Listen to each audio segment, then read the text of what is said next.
Shalawam, shalawam.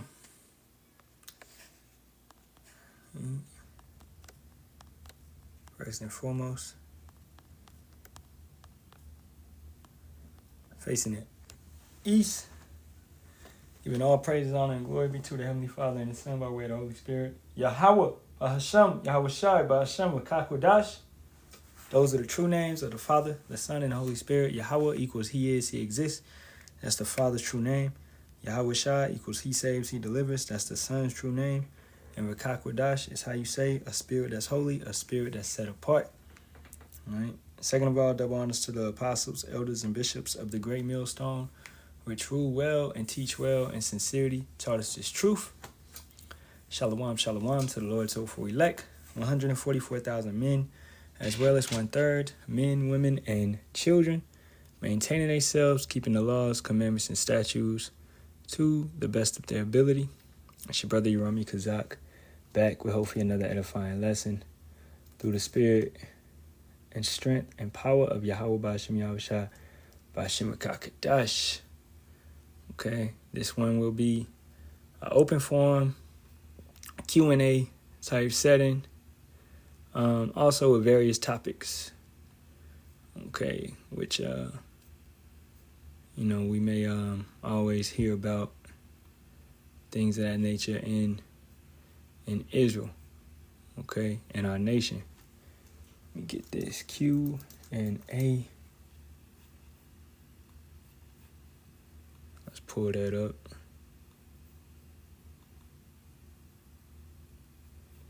Perfect. And then I also want to throw that one back up. Okay. Yeah, we could just slide back and forth. All right. So I'm gonna give about a minute or two for brothers and sisters to get up in here.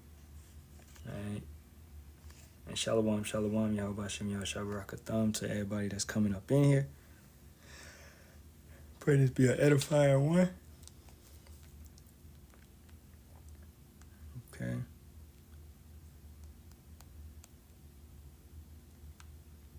And just hit the button, man. We're just gonna flow. Let's go somewhere in Sirach. All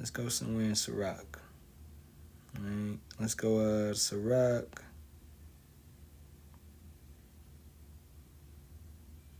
Let's go Sirach, 15th chapter. All right. And in the meantime, if anybody has any type of questions, you can ask them. Okay? But, ain't nobody in here yet, so I'll restate that later on. But if they, be light to the moderators, Kakuma and them, be light on these individuals. All right? I found this, bro. It's just one of those little visual things. But I just feel like it's like peaceful as hell. And it reminds me of like what I think the kingdom is like, us traveling and stuff. So I like it. It intrigues me. It's cold, right? Like just traveling planet to planet. Because there's all these different type of planets out here, man, that we don't know about, But hey, let's get into this. So let's go to Sirach, the 15th chapter. Let's start at the top. Sirach 15:1, Ecclesiasticus 15:1. He that feareth Yahawah will do good, and he that hath the knowledge of the law shall obtain her. And as a mother shall she meet him and receive him as a wife married of a virgin. So you fear Yahawah Bahasham Yahawashi, you will do good. Okay, you're coming into wisdom. He's gonna give to you Yahawashi. Let's go to Proverbs. Brother said, I was thinking about time travel. Yep, And hey, we story walkers. I definitely, we talk about it all the time that we'll be able to go back and look at these ancient times when we in the kingdom. So most definitely, man. So this is Proverbs 1:7. The fear of Yahawah is the beginning of knowledge, but fools despise wisdom and instruction. So by you despising this truth, this life, the living waters, you are despising wisdom and instruction. You are despising the fear. You are despising life, the correct way, right? So therefore, you're not going to do good, as it says right here. You're going to do bad. You're going to be therefore wicked, right? And as a mother shall she meet him and receive him as a wife married of a virgin. Now, wisdom is described as many different ways. I remember we was on a brother, what's that brother's name? Amawan Hananaya. And he was going into wisdom being a woman. And yeah, wisdom is described as a woman as well. It's described as a woman. It's described as a mother, as we read it right there. But ultimately, wisdom is Yahawashi. You know, ultimately it is Yahawashi, right? And let's get that.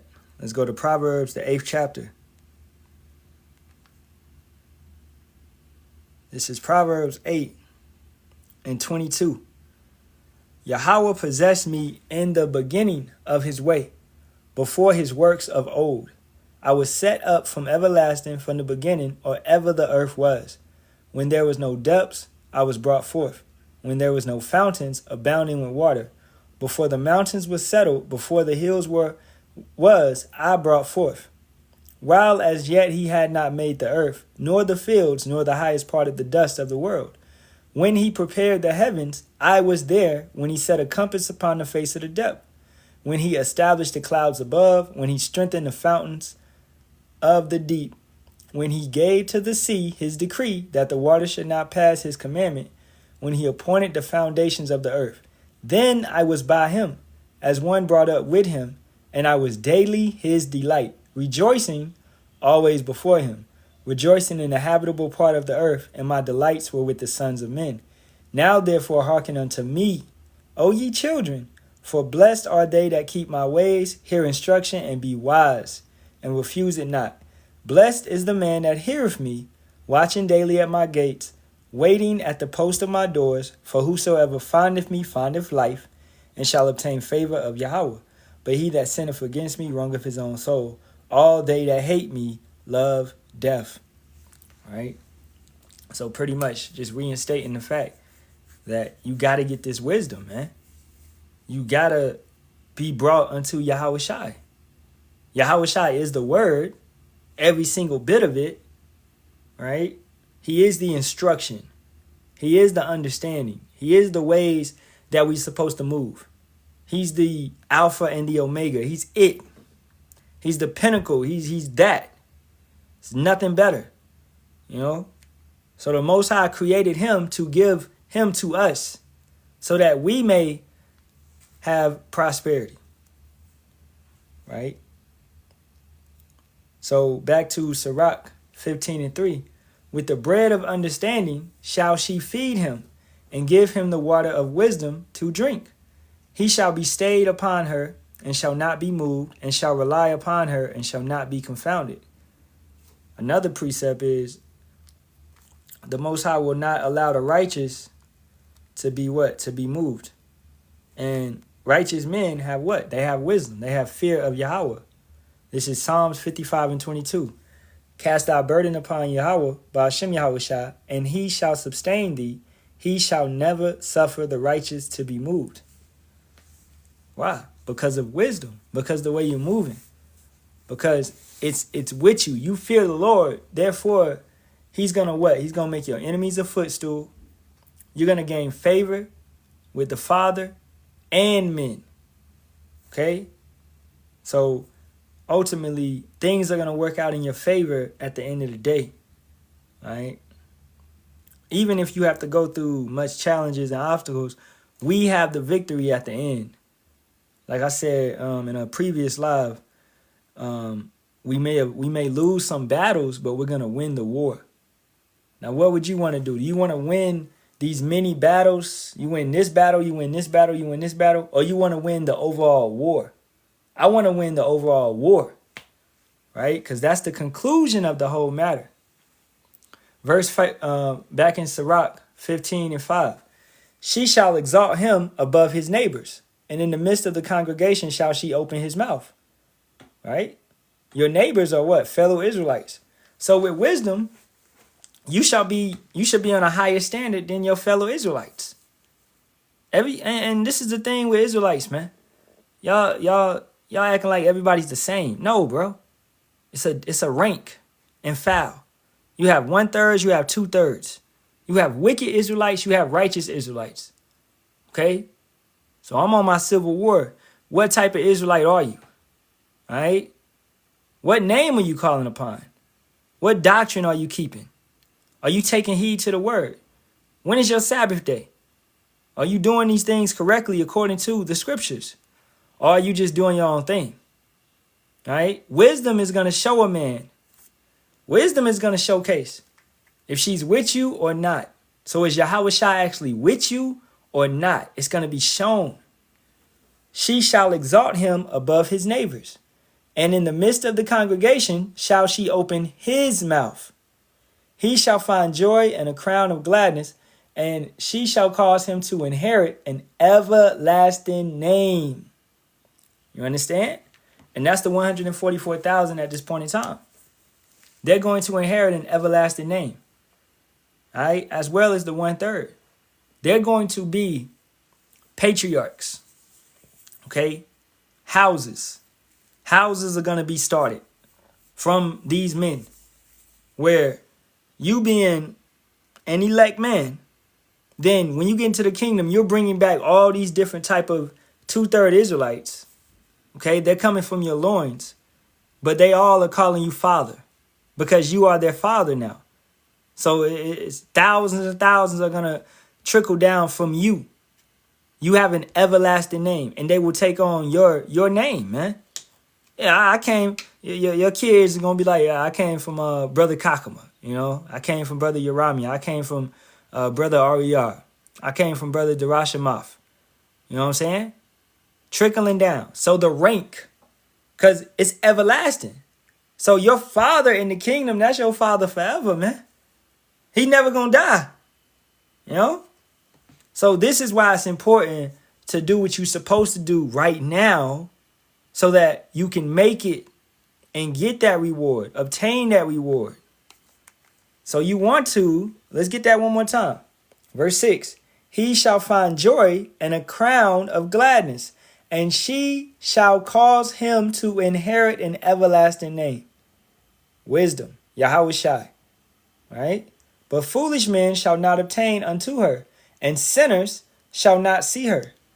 Going back to you Israelites that believe everything is the same and everybody's on one same playing field. No, it's a such thing as a sinner. And the Most High hates the sinners every single day. All right. If I could real quick, let me try to change it so I won't have to keep going back and changing it. So give me 1 second. Where is it at? Battery. All right. Right here, 15 minutes. All right, the water.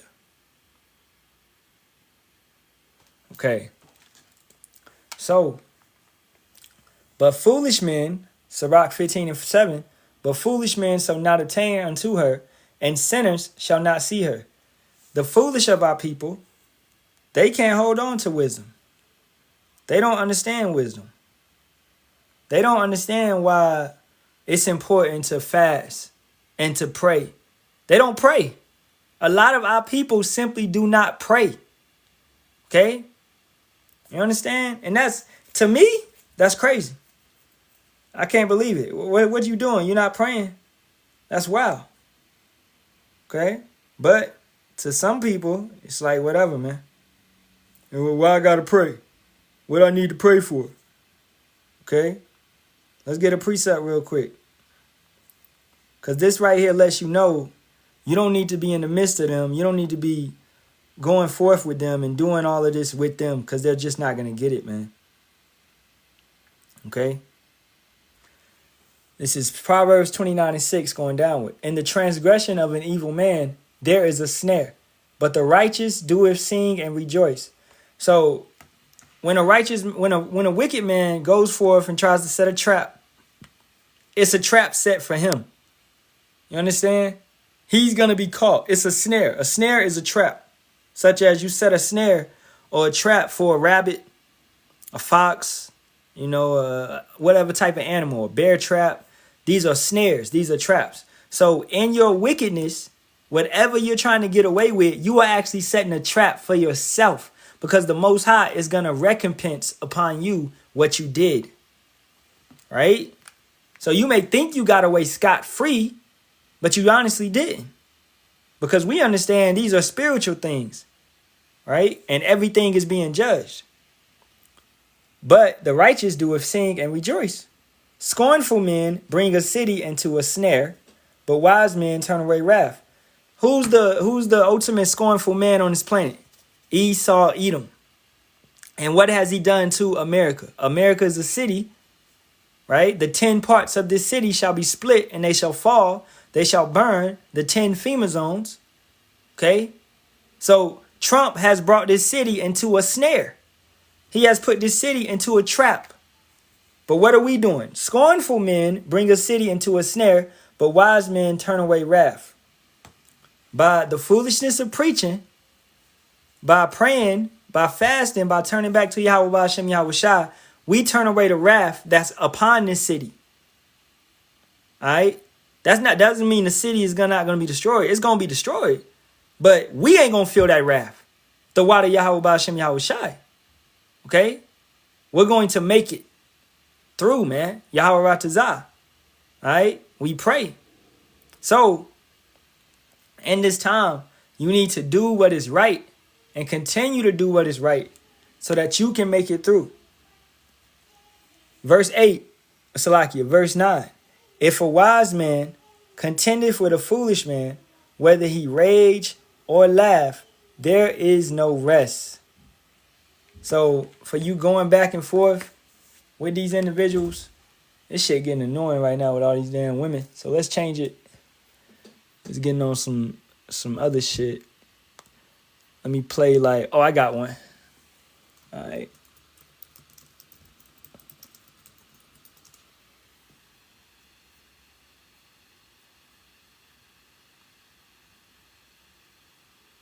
Let's try this one. All right. So, being in the congregation of fools, fellowshipping with unwise individuals is pointless. Nobody's gonna be out of that congregation edified, right? It's just gonna be toxicity. So once again, if a wise man contendeth with a foolish man, whether he rage or laugh, there is no rest. It's no rest. And I'm telling you from experience, man. Okay? From going up in these lives with these goofy goose and talking to them, they can't get it. The Most High, he's pulled it from them. They will never get it until they come into the kingdom. Okay? They can't understand.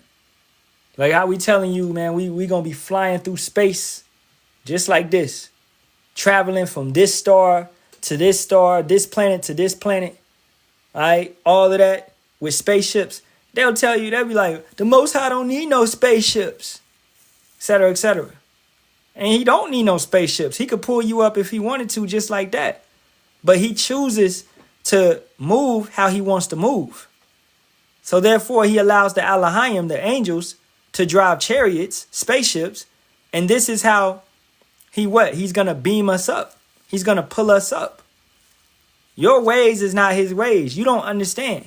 We can't simply be possibly, man, if we was at the speed, and the volume and stuff that these spaceships is moving, we most likely could not. We can't take that speed. I'm talking about 40,000 miles per hour. Okay, they've clocked some spaceships going 200,000 miles per hour. You can't comprehend and actually take that type of speed in this weak body that you're in right now. You understand? So we have to be changed, man. We have to get these new bodies, these everlasting bodies that can transverse between dimensions. third dimension and fourth dimension, and however other many dimensions it is. We will be shown and opened up to all these different type of things, man. Okay? Right now, we are not able to do it. All right? So going back to the initial point, if a wise man contendeth with a foolish man, whether he rage or laugh, there is no rest. It's pointless to try to talk with these individuals about spiritual powers and chariots and reincarnation, regeneration, when the Most High has not opened up their mind to it. All they're going to do is scofful. All they're going to do is be scornful. All right? Because they can't see it. Their faith is weak. They don't even believe that Yahawashi walked on water, man. They don't believe none of that. They don't believe that miracles happen in the Bible. All right? You actually have a camp out there that teaches that Yahawashi performed no miracles. You know? So these individuals are drought, all right, in faith. The bloodthirsty hate the upright, but the just seek his soul. A fool uttereth all his mind, but a wise man keepeth it in till afterwards. Right? And what do? We observe, we think before we speak, we hold ourselves accountable. We know what we say it needs to be with salt, with seasoning. It needs to be for edification. So we're not just shouting out and blurting out any old thing. We're holding ourselves accountable to everything that we say, because we know that every idle word shall be judged. So we're not out here being fools. Let's get the precept the brother brought out. 2nd Esdras 13, 49 and 50. And it reads, Now when he destroyeth the multitude of the nations that are gathered together, he shall defend his people that remain. And then shall he show them great wonders. Right? Great wonders. That's more than you could ever comprehend, man.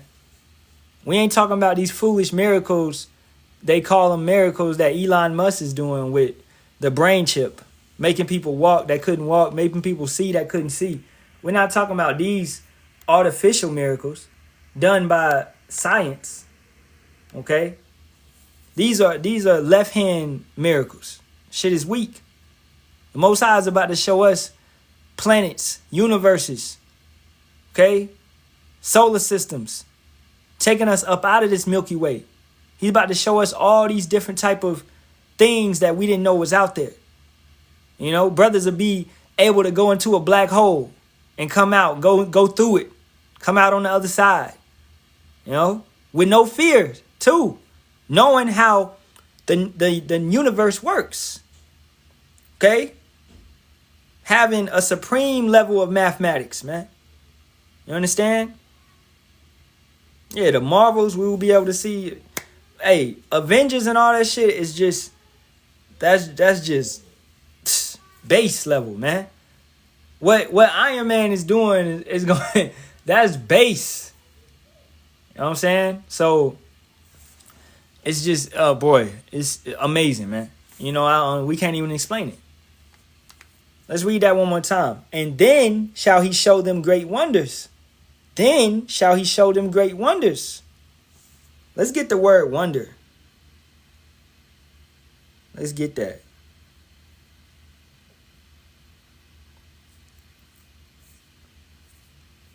Wonders, the plural form of wonder, most commonly refers to extraordinary, surprising, or marvelous things that cause astonishment. It can also describe miraculous events or the state of feeling awe, as the brother put, a marvel or prodigy, something extraordinary or unexpected. The 7 wonders of the world, those are nothing. The pyramids are not. We know how the pyramids was built. Okay? During the time of Joseph, man. All right? Our people built those things. We built the treasure cities of Egypt. You understand? So that's not a great wonder anymore. The Grand Canyon, that's not a wonder. How did the Grand Canyon happen? Through the flood. That's not a wonder. What's another wonder of the world? Let's look up the 7 wonders of the world, man. They're not wonders, man. We not wondering about this shit. 7 wonders. These are wonders for Esau. Okay? And really, he lying because it's not wonders for him. He knows what's going on. He just hiding this stuff from you. Okay? They call it the new 7 wonders of the world. Was a global campaign initiated in 2001. Blah, blah, blah. Let's go down. All right. Great Wall of China. A series of fortifications in China. It was, like we said earlier in the live earlier today, ancient technology was far greater. Okay? Now, over time, over diligence, over research, they've concluded that the ancient wall of China was built over a specific period of time, hundreds of years. But who built that? Moab, the so-called Chinese. Okay? And they had far greater ways of building things back then. Now, it all makes you look at Moab today, look at their cities, look at how they're using AI, look at all the stuff that they're doing. Nothing is new under the sun. So what they're doing now is similar to what they would have done back then. The way that they build up cities. Right? Petra. Let's go to Petra. Okay? Let's go to Petra real quick. This is supposed to be a wonder of the world. This right here. Now, for my brothers that be reading the scriptures, right? Whose home is this? Who lived here? Who lived here? Who lived here? Yes, the Edomites. Look at Shawty. She thinking this some shit that you lift up. Nah, baby girl. Nah, this ain't nothing that you lift up. She over oh, look at, I'm at one of the 7 wonders of the world. I'm in Petra. Bitch, this is the basest place on the earth, man. These people out here living in caves, man. Okay? This is Edom. Where is Petra located? Like I said, there's various topics. I'm glad the Spirit took me to the 7 wonders of the world. Where is Petra? I know where it's at, but I'm just showing it for the comment board to make sure y'all understand. Jordan. All right? Jordan. All right? Now, let's look at ancient biblical maps. Ancient biblical maps. And where is Jordan? Right here. Now, let me get another one, because that ain't the one I want. Hey, actually, this is a good one. I'm going to say that one. Let me get that one real quick. 1 second. Let me get that. I need one with Edom on it. Show me Edom. I have to type it in. Ancient biblical map. Edom. Right here. What is that place? That's the same place. Jordan. Edom. Jordan. Right? Same place. So where did them Edomites live? The so-called YT man? They lived in Petra. Where is Mount Seir? Everything matches up. Okay? Let's look up Mount Seir. Mount Seir.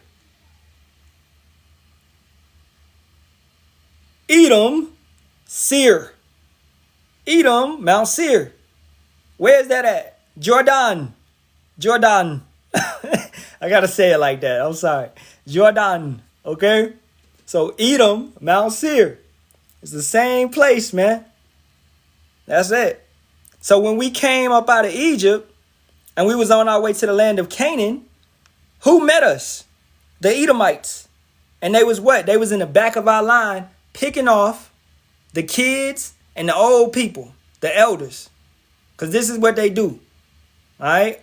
They pick on the weak, as they always do. Because they couldn't fight us head on. They can't fight us man to man. That's how Edomites do, bro. They go at your food. They go at your entertainment. They go at your women. Okay? They hitting you in little trickery ways. That's a devil, a deceiver, man. They will never... Bro, you fight a Edomite head on, you gonna beat his ass. They weak. We are superior to them. Okay? So the point is being proven that Edom or Jordan, right? Let's go back to old girl. Well, we ain't got to go back to old girl, but just go back to Petra. This is their land. This is where they dwelt. They lived in the caves. They lived in the clefts of the rocks. All right? Let's get a precept.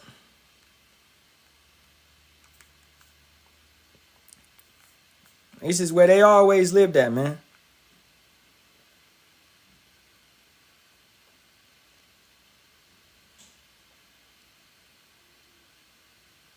Let me see. I go to Malachi. I get an easy one. This is Malachi 1 and 3. And I hated Esau and laid his mountains and his heritage waste for the dragons of the wilderness. All right. Where did he live? He lived in the mountains. This is not talking about the Carcass Mountains at this point in time. Right. This is talking about Petra. Okay. So I hated Esau, the Most High, hated Esau and laid his mountain and his heritage waste for the dragons of the wilderness. Whereas Edom saith, we are impoverished, but we will return and build the desolate places. Thus saith Yahawah of hosts, they shall build, but I will throw down. And they shall call them the border of wickedness, and the people against whom Yahawah have indignation forever. Forever. So wherever they go, wherever Edom goes, remember this, wherever Edom is, the people that come from Jordan, all right, who you know as the Edomites, the so-called YT man, they are known as the border of wickedness, also known as the wicked. They are the wicked, all right? So it doesn't matter if they live in France, which they took over France. It don't matter if they live in Spain, which they took over Spain. It doesn't matter if they live in Germany, which they took over Germany. It don't matter if they live in Russia, which they took over Russia. It don't matter if they live in the UK, which they took over the UK. It don't matter if they live in America, which they took over America. It don't matter if they live in South America, which they took over South America. It don't matter. I'm going to go all day. It don't matter if they live in Australia, which they took over Australia. It don't matter if they live in Africa, which they took over the whole continent of Africa. All right? It don't matter where they at, bro. They are the wicked. Okay? The border of wickedness, man. Wherever they live. You understand? And it's no such thing as a righteous Edomite. Every single one of them is wicked. And the Most High is going to throw down their habitations. Point blank, period. All right, let's go to Psalm 64 real quick just to prove that. Okay? Psalm 64 and 6. They search out iniquities. This is what they do on this planet. They search out wickedness. They accomplish a diligent search. Yeah, they accomplish a diligent search. They're diligent in searching out wickedness. Both the inward thought of every one of them. Nah. Hey, Kakama, what that mean, man? That mean just a little bit of them? That mean just the Rothschilds and the Rockefellers, huh? All right? No. Hold up. Let's read that one more. I'm going to read it slow. They search out iniquities. So they search out wickedness. They search out sin. They accomplish a diligent search. They're diligent. They're extremely diligent. That means they going and they learning what type of chemicals do what to you. They know what type of chemicals to put in your water that can destroy you. The Monsanto seed, as my brother Kawas always bringing out at camp. All right? That right there destroys the water. It taints the water. It taints your life source. You know what I'm saying? They know to put fluoride in your water and your toothpaste. Why is it fluoride in your toothpaste? Come on, man. You know what I did this morning? I woke up. I made some tea. I made some soursop, clove, honey tea.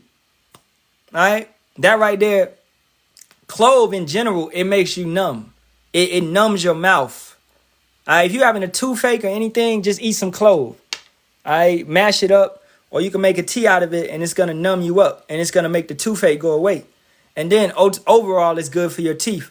What did I drink? I drunk the other day. I went to Robex, and I had a mango turmeric madness smoothie. So mango and turmeric. What does turmeric do for you? It cleans your teeth, right? Because I had like a toothache last week or whatever.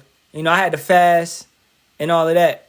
But the point being is like, I was like, I've been eating too many sweets. Let me get on my teeth. So clove, turmeric, ginger, things of that nature. So on the right-hand side, we supposed to search out righteousness. We supposed to search out what we supposed to do, how we supposed to take care of our bodies. Because we know on the left-hand side, this devil is going to search out wickedness. They make a diligent search. So you're supposed to make a diligent search of what you can do to help yourself. You understand? Both the inward thought of every one of them and the heart, the mind, is deep. That goes to your hillbilly Edomite living in West Virginia, talking about some Uncle Daddy, okay? To your Rothschild Edomite living in a castle somewhere that you never hear about. Every single one of them is wicked. All right, let's go to Deuteronomy 25 and 17, coming from the brother Kakma. And it reads, remember what Amalek did unto thee by the way when you were come forth out of Egypt. What did we say earlier? We came forth out of Egypt, and what did they do to us? They came forth and they was on the tail end, killing our people, man, destroying us, taking advantage. And we had to go and fight them. Okay? And then they did a similar thing to King David. And he had to go and he got captured, man. He had to go and get his girls back. He had to get his concubines back, man, his wives back. You understand? So these Edomites have always been a plague to us. So once again, that's not a wonder of the world. This place is not a wonder of the world. We understand everything about it. Okay? Let's keep going. What's the next one? The Colosseum. How the hell is that a wonder of the world? The Roman Colosseum. That's not a wonder. That's a wonder of the world? All right. Okay. So this is how the Edomites do. Okay?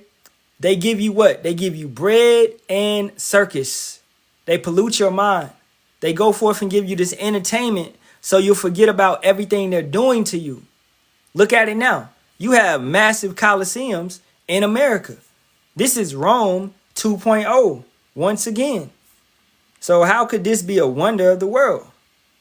We know how they built that. The Romans built that. And most likely they had Israelite help. Okay, because they're not good at creating anything, really. Let's actually look it up. Roman Colosseum. Okay, I want to see who laid the groundwork. Who built it? The Colosseum was built by the emperors of the Flavian dynasty. Vespasian initiated it in 70 to 72 CE or AD. His son Titus, which Titus, he did, man, wicked. I dedicated it in 80 AD. And Domitian added finishing touches. It was funded by the spoilers from the siege of Jerusalem and constructed by tens of thousands of motherfucker. Hey, Salakia. It was what? It was constructed by tens of thousands of enslaved Israelites. That's who we is, boy. Jewish prisoners, Israelites. Bro, I promise you I didn't even know that. Hey, we flowing through the spirit right now. Israelites built the Roman Colosseum. We built that. Just how we build these Colosseums today. Just how we built up America. We built up Rome. We built up Spain. We built up Germany. We built up all this, boy. Tens of thousands of enslaved Jewish prisoners. We built the Roman Colosseum. These motherfuckers just commissioned it. We built it. And you know we built it. All right? So it ain't no wonder of the world. That's Israelite ingenuity, baby. We made it happen. You gotta hate these crackers, boy. You gotta hate them, boy. Alright? But hey, everything, we them boys. we them boys. Hey, let's go to the next one, man. Yeah, Jake is the former of all things, Zaquan Khan. Machu Picchu. Now, who built that? Who built Machu Picchu? Okay? All right? Hey, the brother said, I just looked it up, and not only did we build it, but the gold they looted from us funded it. Exactly, because it was built during 70 AD. And what was happening during 70 AD? What was happening? They was attacking us. They was sieging us, and they was taking the gold. So that's perfect, Malak. Hey, let's pin that. That's perfect. That's a great bring out. Okay? Because the war that went on with us, let's look that up. Cause hey, we got people here that may be taking notes. I want to show you through secular history, through your history books, that all of this matches up. So let's look up 70 AD. Okay? No, actually, let's look up, what is it? It's called the Jewish War. Jewish War. All right? Right here. The Jewish War. If you don't know that, remember that name. The Jewish War. From 66 AD to 73, 74 AD. You know, they say CE, whatever, AD, after Hamashiach. Also known as the Great Revolt, was the first of 3 major rebellions by the Jews, by the Israelites, the southern kingdom of Judea against the Roman Empire, triggered by heavy taxation and religious tensions and Roman provocations.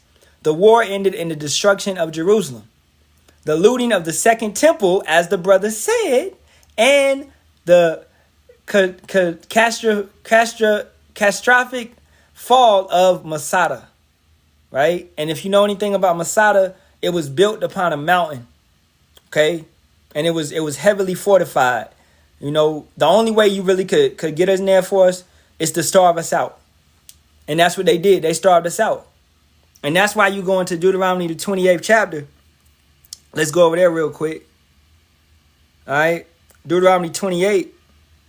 And let's start at 54.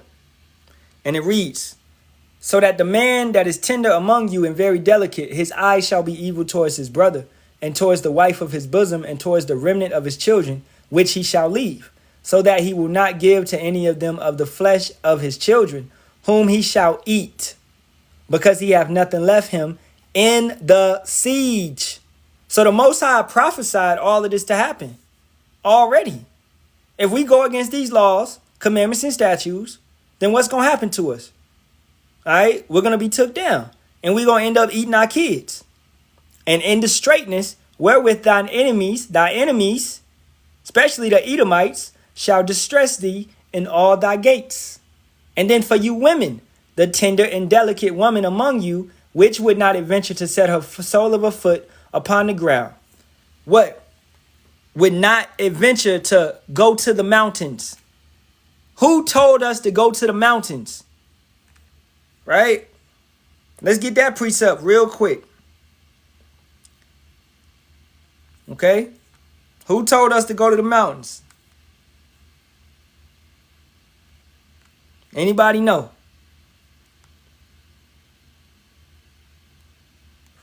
Yahawashi. All right, y'all moving too slow. This is Mark 13 and 14. But when ye shall see the abomination of desolation spoken of by Daniel, so Daniel also prophesied this, the prophet, standing where it ought not, let him that readeth understand. Then let them that be in Judea flee to the mountains. He didn't say go and trap yourself in Masada. He didn't say try to fight back like Sakari of ancient did. He didn't say pick up arms and fight the Roman Empire. He said flee to the mountains. What's the mountains? Africa.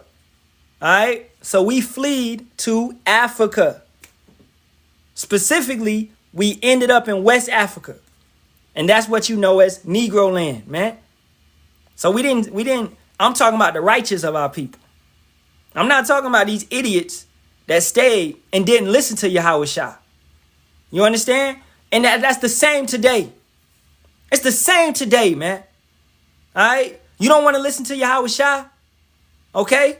Well, go ahead. Pick up arms and try to fight the U.S. government. Go ahead. Do what you got to do. Because you don't want to listen to Yahawashi. This is a spiritual war, man. Damn. Jake's slow. Let Jake do what they got to do, though. So going back, Deuteronomy 28 and 56. The tender and delicate woman among you, which would not adventure to set the sole of a foot upon the ground for delicateness and tenderness. Like, babe, I ain't walking no 10 miles with you. That's what she talking about. Nah, babe, I'm not walking to Africa with you. I'm not going to the land of Ham with you. We could just go to the temple. They not gonna mess with us in the temple. You gonna listen to that bald-headed boy? You gonna die with her. Okay? That's why you gotta lead your household correctly and properly, man. Your woman need to have the same mindset as you. When it's time to go, it's time to go. I'm following you. We getting up out of here. Because that's what Yahawashi said. It's a chain of command. Yahawah passes it down. Yahawashi passes it down to the man. The man passes it down to the woman. These are the orders of the government that we are in. You understand? So she needs to listen. What does it say? Her eyes shall be evil towards the husband of her bosom. She don't want to listen to you. She's evil towards you and towards her son and towards her daughter. She don't care for nobody in her household, man. And towards her young one that cometh out between her feet, and towards her children which she shall bear, for she shall eat them for want of all things, secretly in the siege and straitness, wherewith thine enemy shall distress thee in thy gate. She gonna eat her kids. She gonna put her kids in the oven and cook them up and eat them secretly. She don't want nobody to know. You understand? So that happened back then, man. The same thing was happening back then. Because we can't eat flesh. The hell wrong with y'all? That's against the law. So this is something that was done on the low. They ain't want nobody to know. Wicked Israelites, man. Talking about we don't got nothing else. Well, die then, nigga. Okay? Don't eat your kids. The hell wrong with you? If you got that mentality and that mindset, then you gonna eat pork in the last days. That's what you gonna do. They gonna be offering pork in those FEMA camps. And you gonna be like, hey, just give me the pork chop. Just give me the pork chop. You gonna give up. You gonna forsake the law. Okay? So once again, man, the Roman Colosseum was built by Israelites. Okay? As we just showed y'all, the Roman Colosseum was built by Israelites. Machu Picchu, like we said earlier, that was built by Israelites. I didn't go into that too much yet. All right, I skipped this one, Salakia. But this same thing. Who is the Mayans? Who is the Mayans? That's Zebulon. All right? That's who the Mayans are. Let's look it up. Everything we say, we prove. Let's look it up. What lands did the Mayans dwell in? The ancient Mayan civilization spanned a massive 125,000 square mile region known as Mesoamerica. The vast territory encompasses all of modern day Guatemala and Belize. All right. I actually got a homeboy. He Belizean. He from Belize, and he's Zebulon. You know, he don't know it though, but he know he an Israelite though. You know, I actually probably need to get in contact with that brother, man, because he know he an Israelite.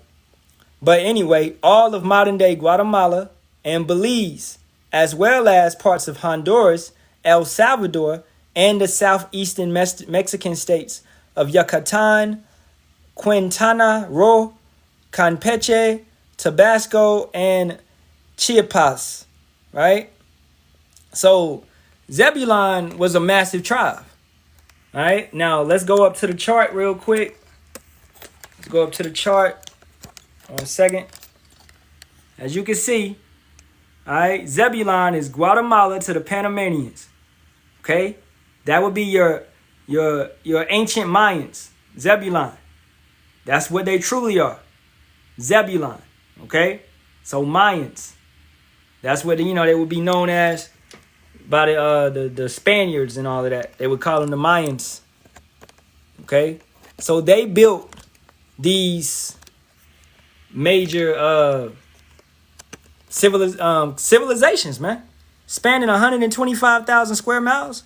That's a major civilization. That ain't nothing light. They had cities, towns, villages, all of that. We was not savages living in jungles, bro. Okay, we was inhabiting these lands, man. All right, look at all of that. That's the Mayan Empire. That's the Mayan Empire. Parts of Mexico, Mayan lowland, Mayan highland, all of that, bro. Some of El Salvador, some of Honduras, right? All of that. You know what I'm saying? Okay? So that's amazing. Yeah, the brother said, I'm surprised the Georgia Guidestones wasn't up on there. Yeah. That shit funny. All right. So let's keep it going. So they built Chichen Itza. And matter of fact, just for visuals, I'll pull it up. Let's go look it up. Oh, yeah. I thought it looked like that. Chichen Itza. And Salaki if I'm saying it wrong and all of that. But we built that. Those are our people. They built that. Now, what were they doing? Idolatry. They were worshiping the sun. They used to take people up here and do sacrifices. Okay? The Most High does not require human sacrifice. You understand? But they was going off. We came over to America to what? To keep our laws, commandments, and statutes. But we ended up going off and doing all this wickedness. So that's not the right way. All right? Furthermore, Machu Picchu. Now, who is that? That's your Peruvians. That's your Peruvians. Now, let's look up where Peru is. All right? Let's look up where Peru is. Matter of fact, let's get a map of South America.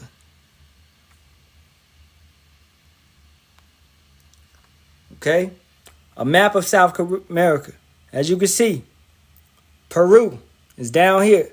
Bolivia, Peru, Ecuador, Colombia, Venezuela, Guyana, and Brazil.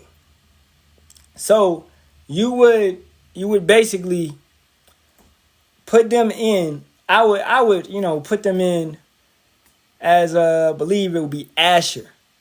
Okay, but 1 second. Colombia. Yeah, because Colombians to Uruguayans. So pretty much that's where they would be. Because Colombia is right there. Okay. And where is Uruguay? Let's look up. Matter of fact, yeah, this is actually better. Give me that. All right. Where is Uruguay? I'll find it real quick.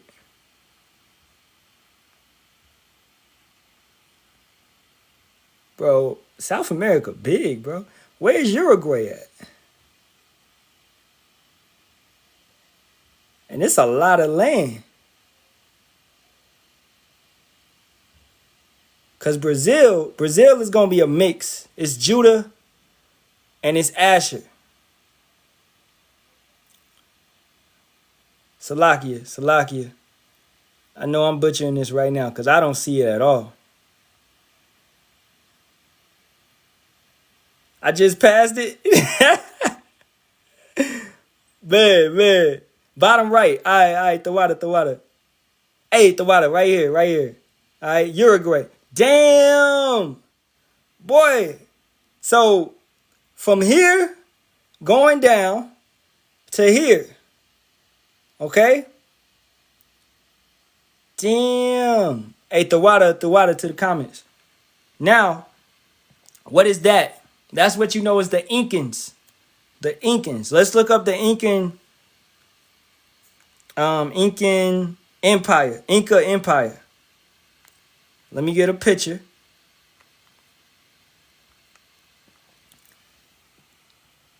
Incan Empire pretty much runs all the way up there from like parts of Colombia, pretty much the coast, right? The west coast of South America, right? And then over time, yeah, they would expand and go over here. Now, you might have had other tribes over there.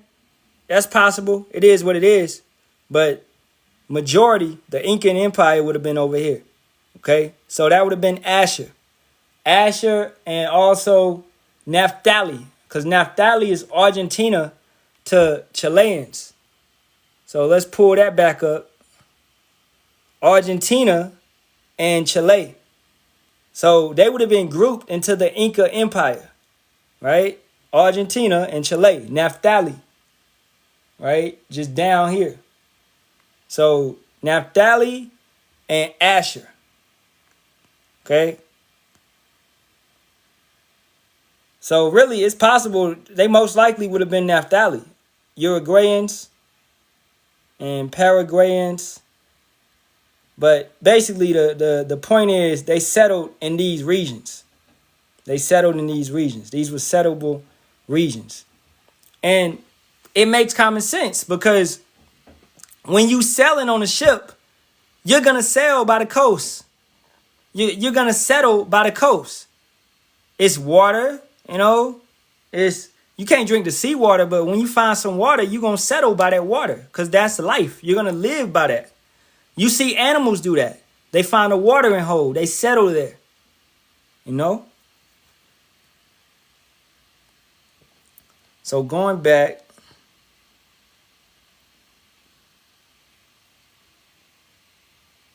Machu Picchu, okay? Let's pull it up. Let's pull that up.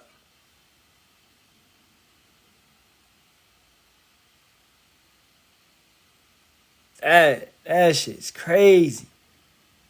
That's a civilization built in the mountains, boy. Up there with the clouds.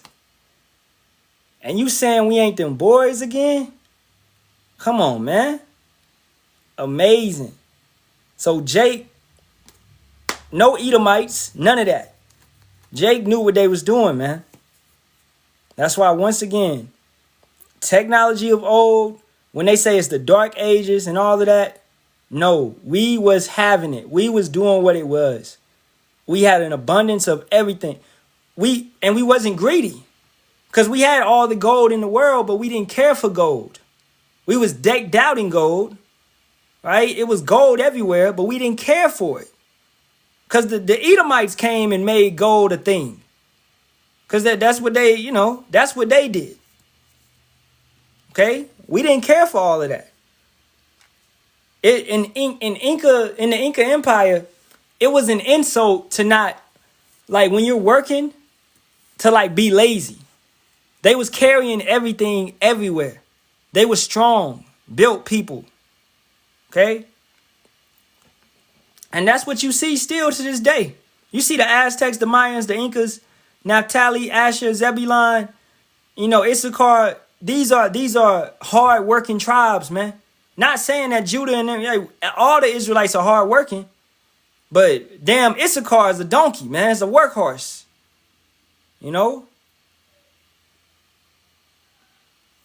It's from where they grew up, what they lived in, man. Right?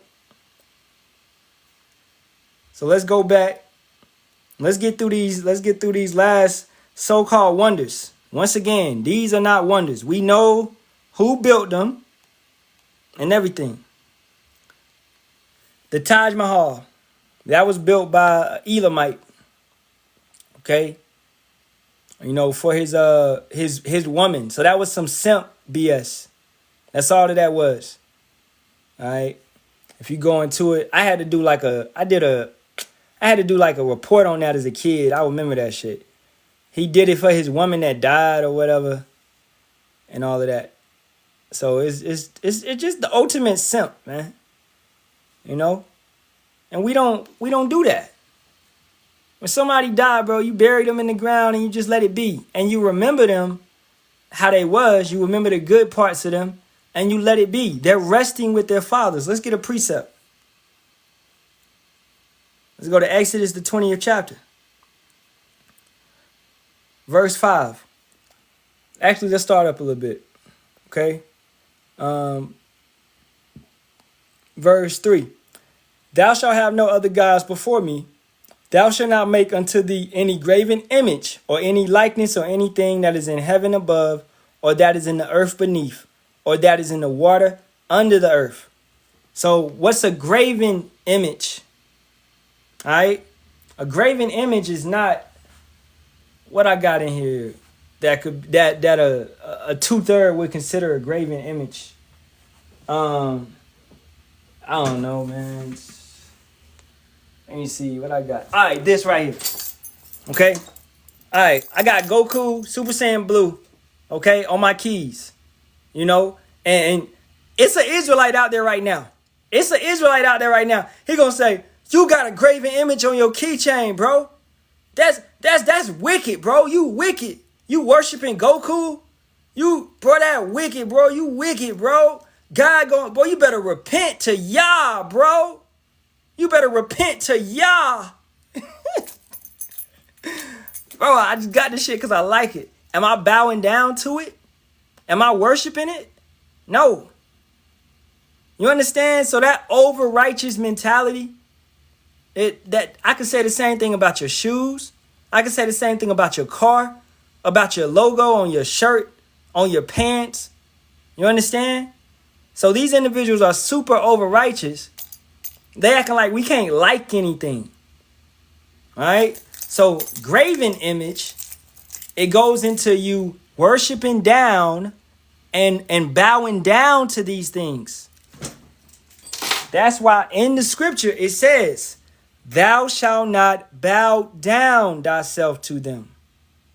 Right? Let's read 4 again. "Thou shalt not make unto thee any graven image or any likeness of anything that is in heaven above, or that is in the earth beneath, or that is in the water under the earth." Okay? "Thou shalt not bow down thyself to them, nor serve them, for I, Yahawah, thy power, am a jealous power, visiting the iniquity of the fathers upon the children, unto the 3rd and 4th generations of them that hate me." Now that's going back into my further point. You have to come back every 3 to 4 generations. Okay? And to the brother Kawam, I answered your question in what I just said. All right? Come on, Ak. That's why the brother's telling you to listen. Because I answered your question. The brother's question is, Ak, I have a question. So can I wear Raider gear? I answered your question. All right? You're not bowing down to the Raiders, are you? You're not worshiping the Raiders? Okay? You can wear Raider gear. I got, what I got, man? I got a North Carolina jersey. Bro, I'm not throwing away my shit.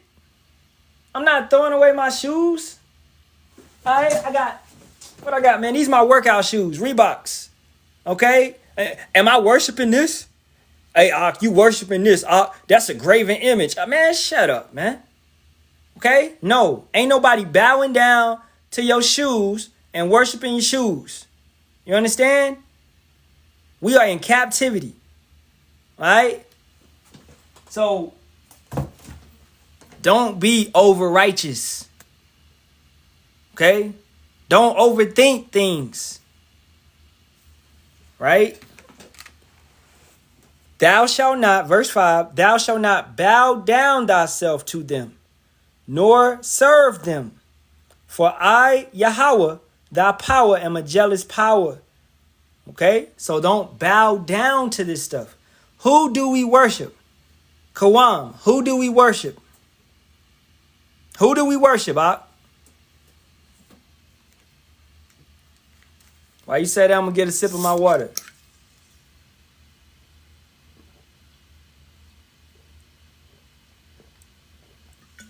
Exactly.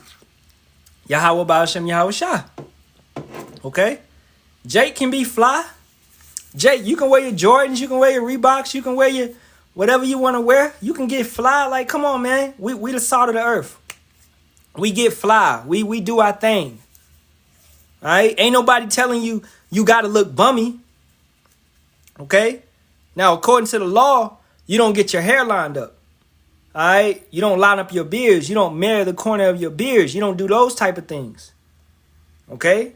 But that doesn't mean you have to be out here looking bummy and looking trashy and things of that nature. No. You know?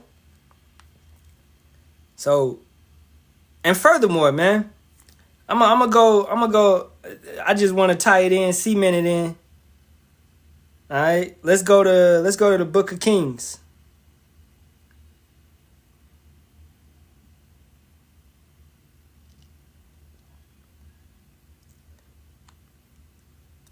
Get this real quick. This is 1 Kings 10 and 18. And this is King Solomon. Moreover, the king made a great throne of ivory and overlaid it with the best gold.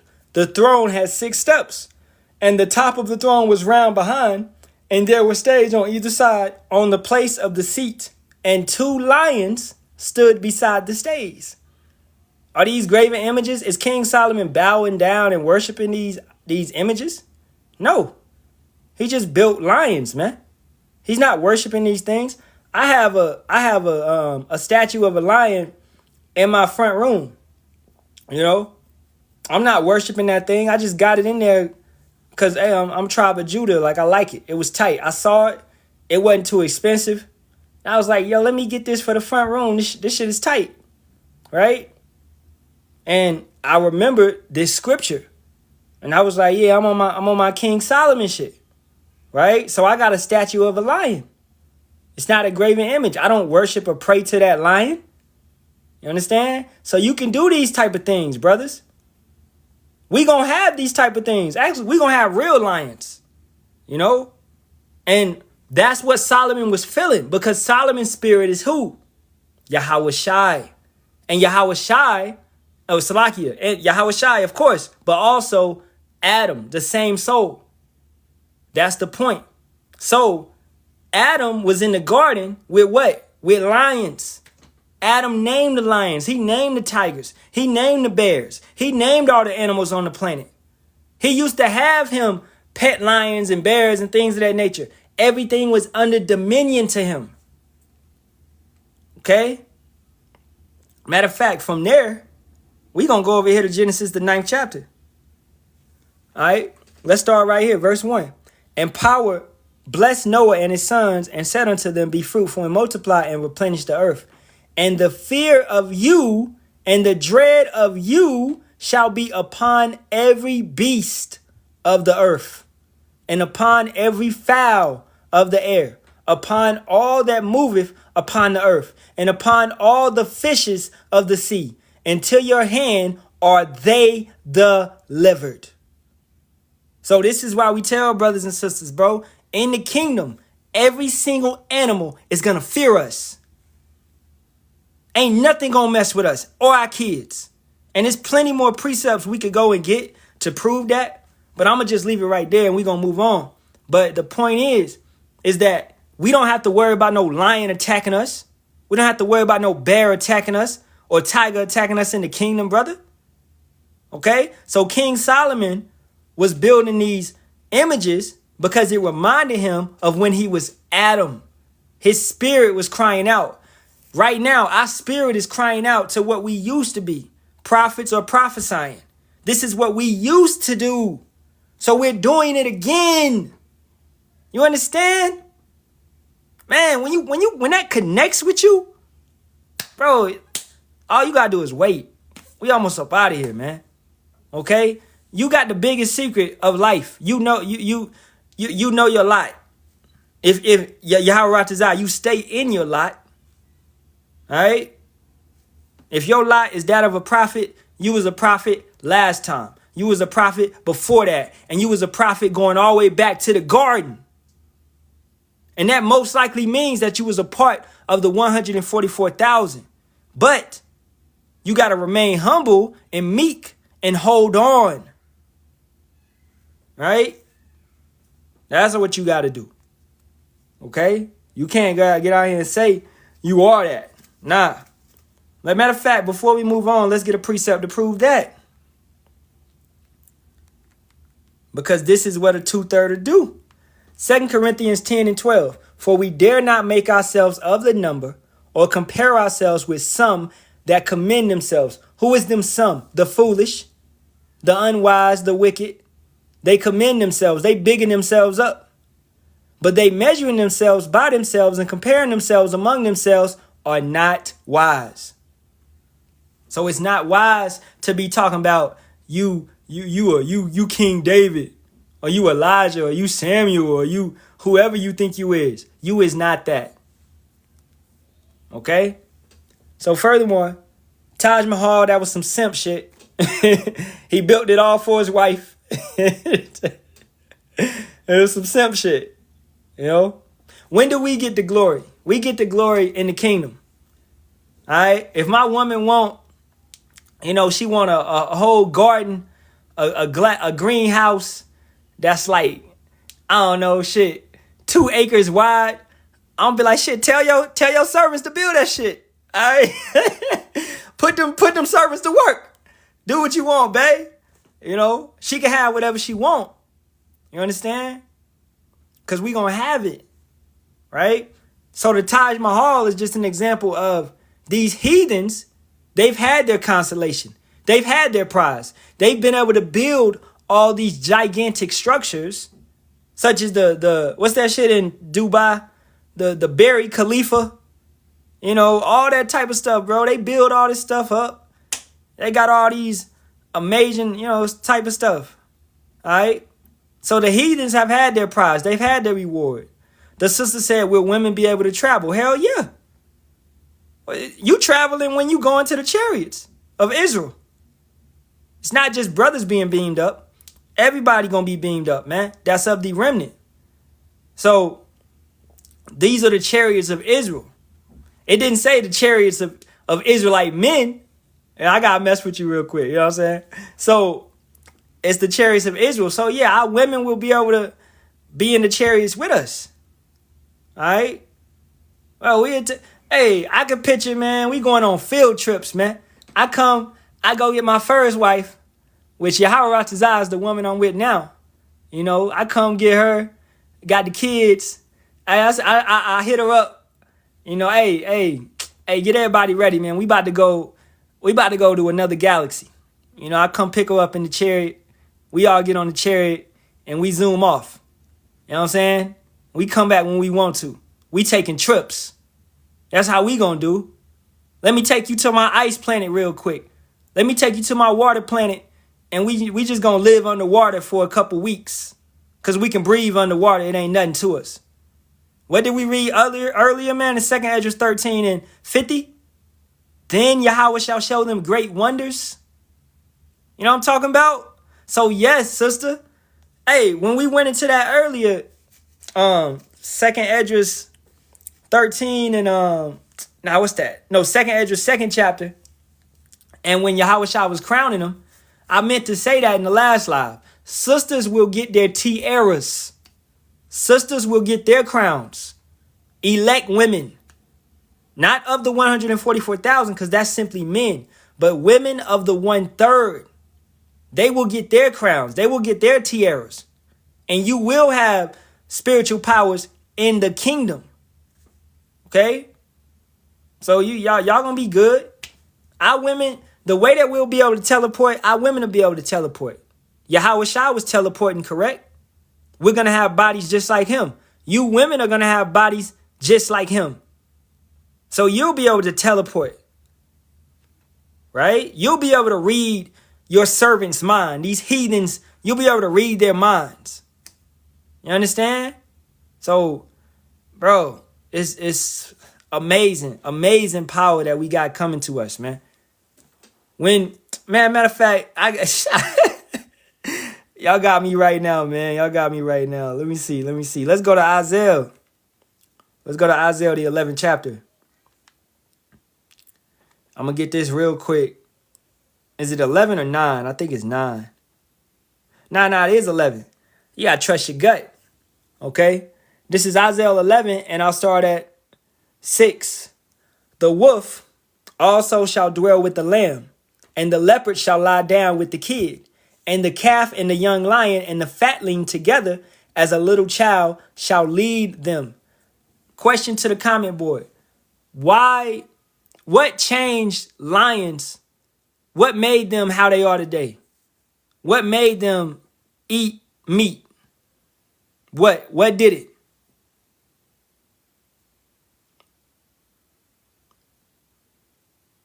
What made them go forth and kill? Yes, big hurt, got it. Sin. Okay? Sin. It changed everything upon this earth.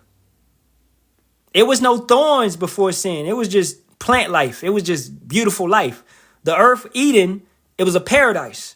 But when sin came in, it destroyed everything. It made the animals turn against one another. You know what I'm saying? So the Most High is going to rearrange that. This is why the wolf also shall dwell with the lamb. The wolf's supposed to kill the lamb. But no, the wolf is now going to eat grass. All right? The lion is going to eat grass. The leopard is going to eat grass. This is what the scripture is showing you. The wolf also shall dwell with the lamb. Its enemy, he ain't no longer going to be eating meat. And the leopard shall lie down with the kid. Okay? And the calf and the young lion and the fatling together, and a little child shall lead them. My 3-year-old little daughter, I don't got to worry about her being around a lion, all right, a bear, a wolf. Okay, they're not gonna do nothing to her, and if she wanted to, she could destroy them. That's how strong she's gonna be. All right. And the suckling child, the child that's breastfed, shall play on the hole of an ass. That's a snake. And the weaned child shall put his hand on the cockatrice den. That's a snake. That's actually a viper. Let's get that. Okay? A poisonous snake, a viper, snake, or adder. That's what that is. All right? A viper. As thrusting out the tongue, hissing, adder, cockatrice. Right? So my 3-year-old, once again, and the weaned child, because she's weaned off the breast, she shall what? Shall put his hand or her hand on the cockatrice den without fear. Our kids are going to be playing with anacondas. All right? What's that other joint? The python. Okay? King cobras. Black mambas. You understand? This is what our kids are going to be doing. If they going to be doing that, what do you think we going to be doing? Hey, bro, when I pull up on the Megalodon, when I pull up on Leviathan, like, what's good? Man, I got you, Zaquan. I got y'all. All right. Getting a little bit more. They shall not hurt nor destroy in all my holy mountain, for the earth shall be full of the knowledge of Yahawah as the waters cover the sea. And in that day there shall be a root of Jesse, which shall stand for an ensign of the people. To it shall the Gentiles seek, and his rest shall be glorious. So this is what we're talking about. Spiritual powers for the entire nation of Israel, from the youngest to the oldest. From the youngest to the oldest, man. Right? Let's get these precepts. Zechariah 12:8. In that day shall Yahawah defend the inhabitants of Jerusalem, and he that is feeble among them at that day shall be as David, and the house of David shall be as power, as the angel of Yahawah before them. Right? So feeble, a man that's weak, such as an elderly man. Let's say a brother is 70 years old, but he believes in Yahawah, Bahasham, Yahawashi. He's going to be as strong as King David, having spiritual powers. You understand? A brother that's in a wheelchair, handicapped. The Most High is going to allow him to walk and be strong as King David. He gonna hop up out of that wheelchair and start whooping ass. You gonna be like, damn. All right? Him that is feeble. You was hurt. You was sick. But you believed in Yahawah, Bahasham, Yahawashi. Okay? You endured until the end. You're gonna be good, man. Everybody is gonna have those spiritual powers, man. All right? Nobody is gonna be able to destroy us, man. Okay? Let's keep it going. Job 5:23. And it reads, for thou shalt be in league with the stones of the field. What's the field? The earth. And the beast of the field, the earth, shall be at peace with thee. Right? So we don't got to work. And that's even in these times. Because what? The animals are going to change their places. The animals are going to start coming down into the cities and attacking these Edomites, man. Attacking the wicked. Attacking 2/3. This is when you see Rottweilers, pit bulls attacking their owners and killing them. You see that happening. You see it in the news articles and things of that nature, right? That's what we're talking about. We don't have to worry about that, though. Okay? Dogs and mountain lions and all of that, they're not going to harm us. The Most High controls these creatures. He has spirits created for vengeance. We got to get that. I'm going to get these next. I'm going to get like 2 more precepts. Then we got to go get that. All right. Hosea 2:18. And it reads, and in that day will I make a covenant for them with the beast of the field. And we just read it though. In Genesis, the 9th chapter, right? In that day I will make a covenant for them with the beast of the field and with the fowls of heaven and with the creeping thing of the ground. And I will break the bow and the sword and the battle out of the earth and will make them to lie down safely. The Most High is going to change the anatomy of the beast. Okay? That's what's going to happen, man. And like I said, we just read it in Genesis 9. We got to go back and get it. Verse 2. And the fear of you and the dread of you shall be upon every beast of the earth, and upon every fowl of the air, upon all that moveth upon the earth, and upon all the fishes of the sea. And to your hand are they delivered. We will not fear no creature. You can, Jake that can swim. And we all gonna be able to swim in those times. You understand? But Jake that can swim, you'll be able to jump in the ocean. You're not scared of a white shark. You're not scared of a tiger shark. You're not scared of a mako shark. You're not scared of no shark. You're not scared of no dolphins, no whales, no killer whales, no octopuses, no squids, nothing. You jumping in the ocean like, yo, what's good? And you swimming through that motherfucker. You just having fun. Do you understand what we talking about, man? Honestly, I don't think Jake be understanding what we talking about, man. I don't understand. I don't get it.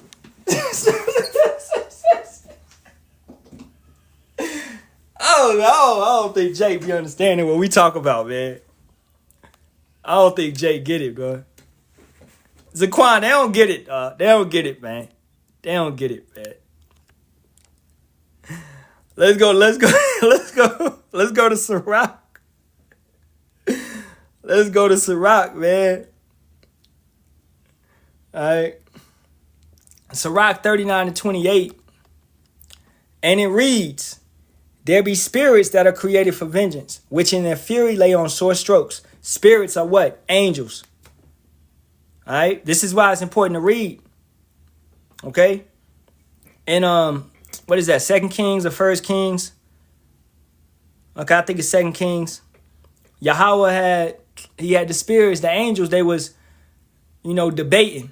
Basically, Yahawah was like, man, who's gonna do this to this guy? Who's gonna go down? And one of the spirits was like, I'll go down and be a lion spirit in the midst of his prophets.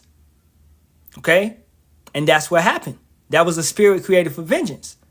So the angels, they can come down, and you hear it many of times. Demonic possession. Well, demons are simply evil angels on the left-hand side. So they come down and they possess somebody.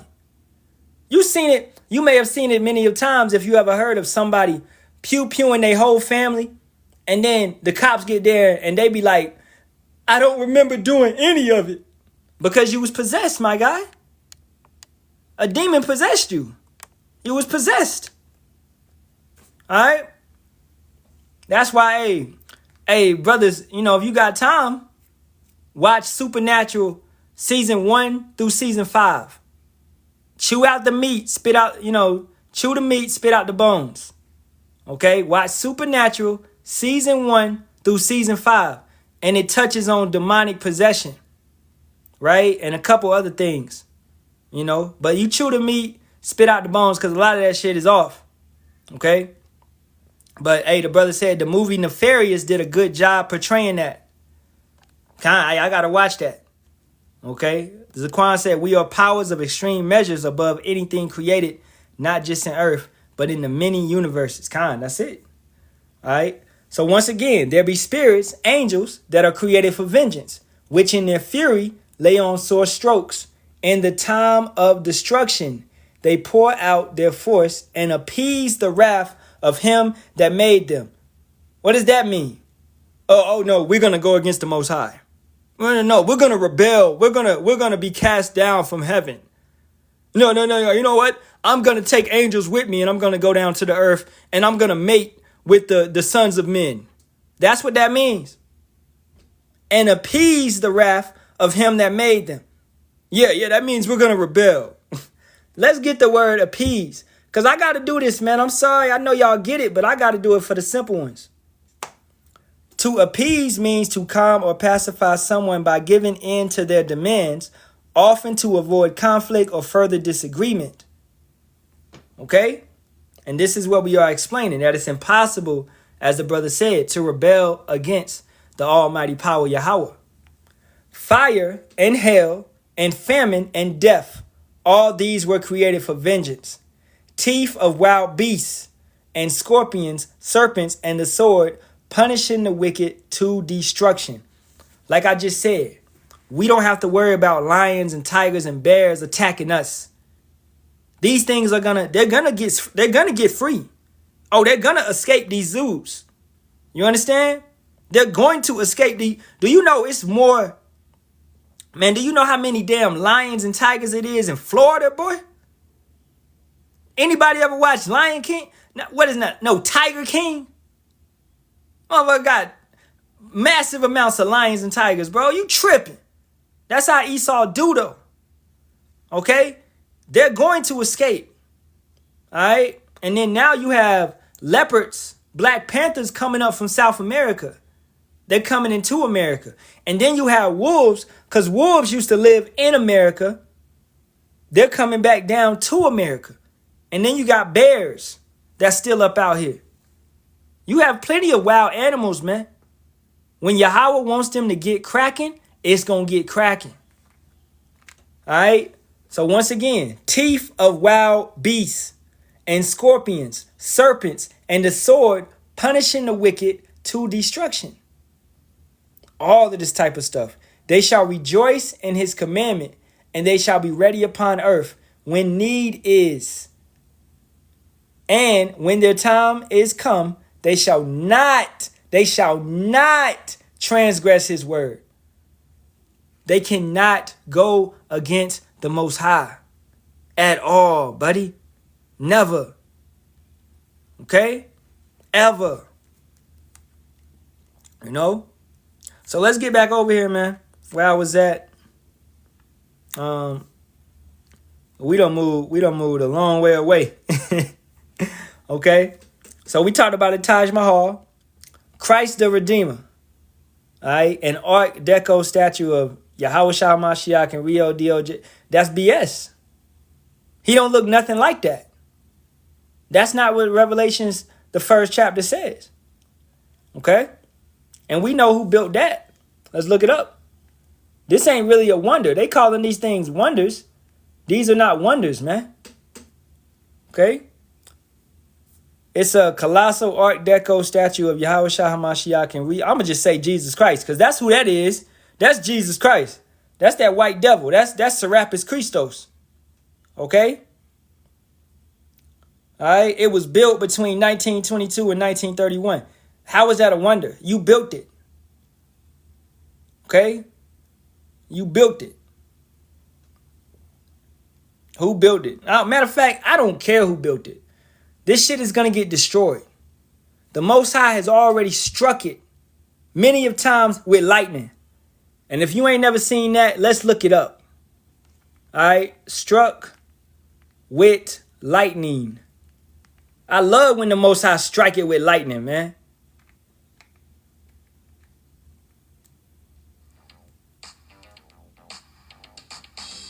Right there.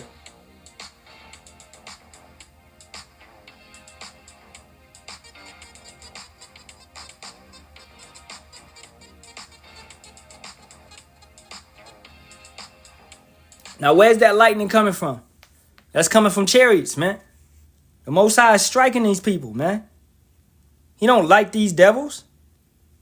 Corcovado Mountain is one of the most lightning-prone locations in the entire city of Rio de Janeiro.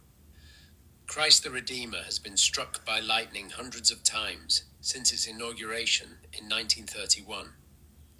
The statue sits 700 meters above sea level on an exposed granite peak in a tropical city known for violent summer thunderstorms. It is, effectively, the tallest object for a considerable distance in every direction. During a storm over Rio de Janeiro, lightning does not decide whether to strike Christ the Redeemer. It simply does. The statue has been damaged repeatedly. Fingers have been broken off by lightning strikes. The head has been struck. The arms have been damaged. Each time, restoration teams have climbed the mountain, assessed the damage, and repaired it, replacing soapstone tiles, reinforcing the internal structure, installing better lightning protection systems. It's still gonna get hit. The Most High is not with y'all. Now, why did they build that? All right? What did they do to our people in South America constantly? They came, they took them over, and they gave them white Jesus. That's what they did. Catholicism. Okay? Christianity. All right? When, Yahawashi had already visited them people. Okay? It's in their books. Who you know is, what is they call them? Quetzalcoatl? Quetzalcoatl? All right? Matter of fact, let me go pull that up. You know, Issachar gonna get on my head. All right? If a brother know how to spell it, could you, Baba Kashar, please spell it in the chat? Quetzalcoatl.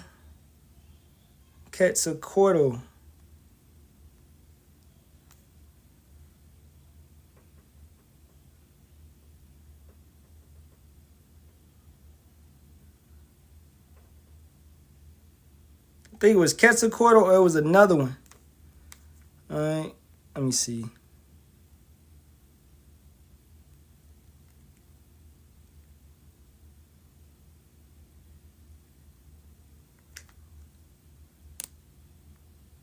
Yeah, the water. That's it.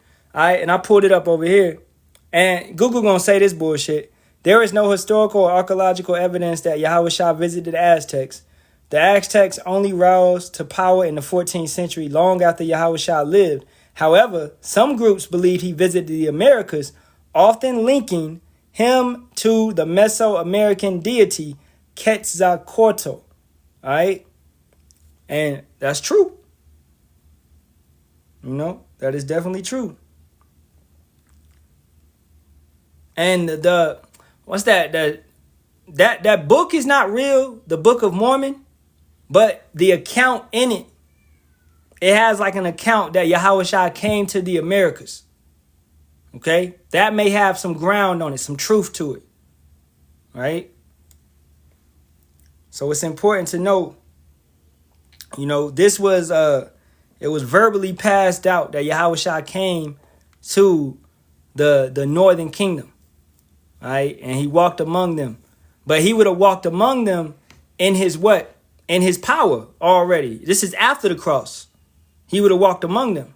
He would have came down in a chariot, came down from a chariot and went back up into a chariot. Okay? But hey, with that, I'm going to go into that. I'm going to put that lesson together. And if brother want to help me out, I'm going to that maybe next week.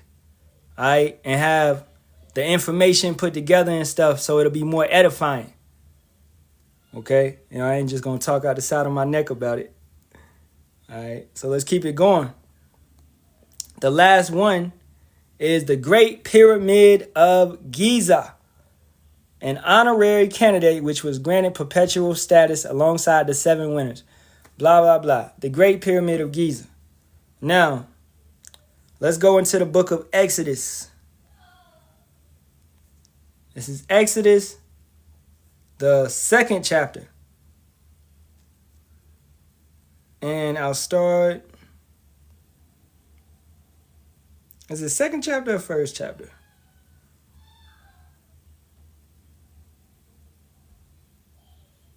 First chapter. Exodus, the 1st chapter, and I'll start at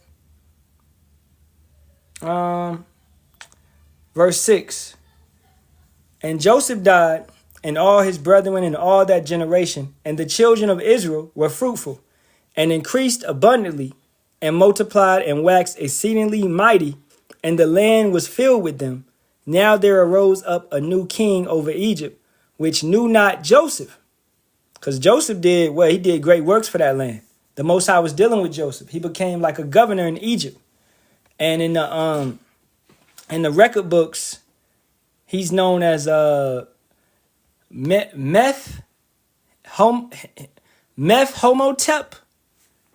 Man, where's the Alliance of the 12 at when you need him, man? Man. Because I wrote it down. Homotep in Egypt. And I did a lesson on it a long time ago, but that was a long time ago, man. Okay. Hotep.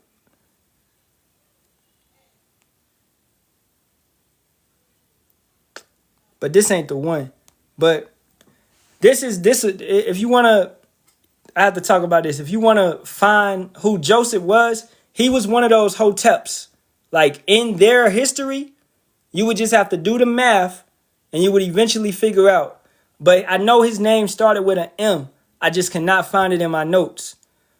But these Hoteps was like the governors of Egypt. I'm going to read this one real quick. You are likely thinking of Hotep, also spelled Hotep. He was an extraordinary ancient Egyptian polymath who lived during the 27th century BCE, serving as chancellor and royal advisor to Pharaoh Djoser. He is celebrated as a visionary architect, a master physician, and the first recorded genius in human history. Okay? Now, Joseph would have stood in this same position. He would have been one of the Hoteps and a chancellor and a sister, to the Pharaoh.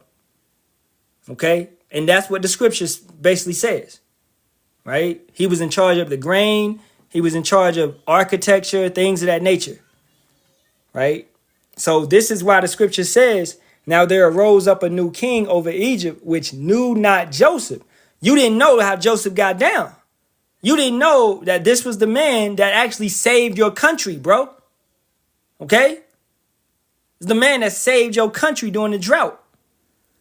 Right? And that's another way to figure it out. Because if you go into this and you look up, I don't want to get stuck on this, but this is something I would do on my own time. I'll figure it out. What Imhotep was it doing a drought in Egypt?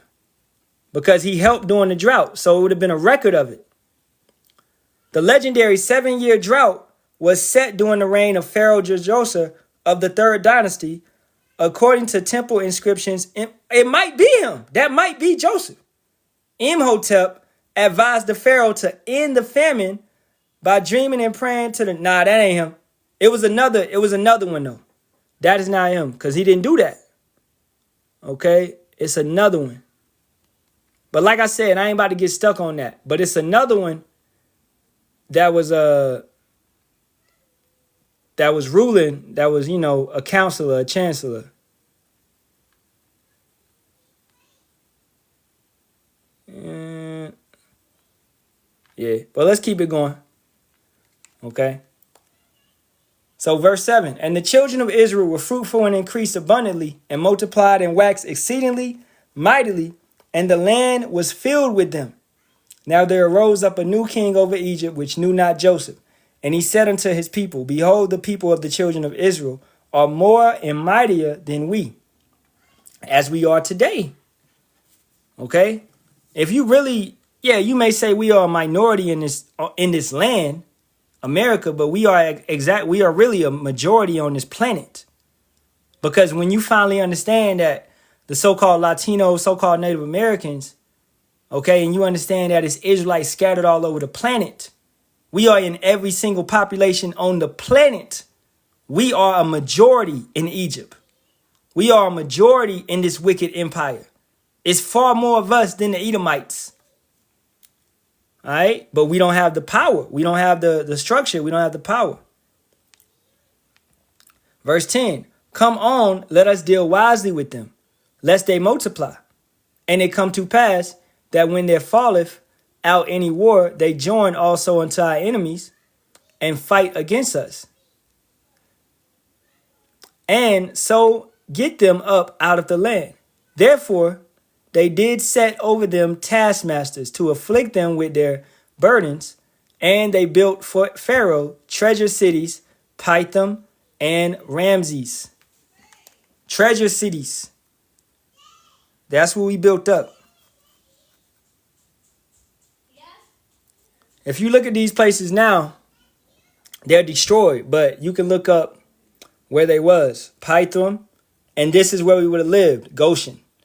So we built up Pithom and Ramses, and we built up several other locations. All right. Pithom and Ramses. But the more that they afflicted them, the more they multiplied and grew, and they were grieved because of the children of Israel. Okay. Now it's an account. Dang, what's that account, man? I think it's in 2 Maccabees.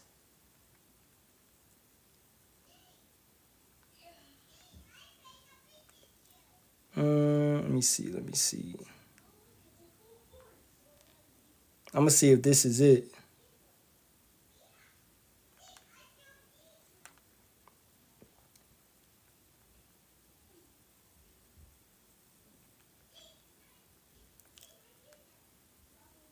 Joseph.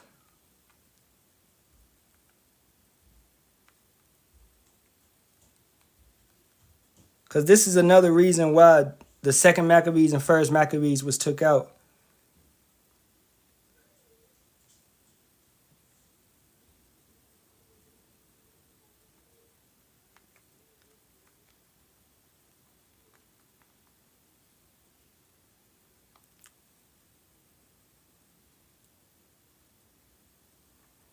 It might, nah, that's not it. That's not it. Let me go see. 2nd Maccabees 10?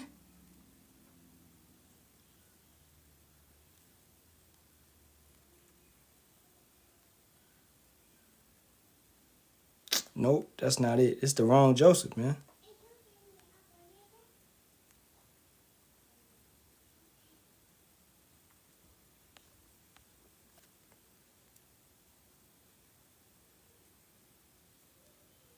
It might be 1st Maccabees then.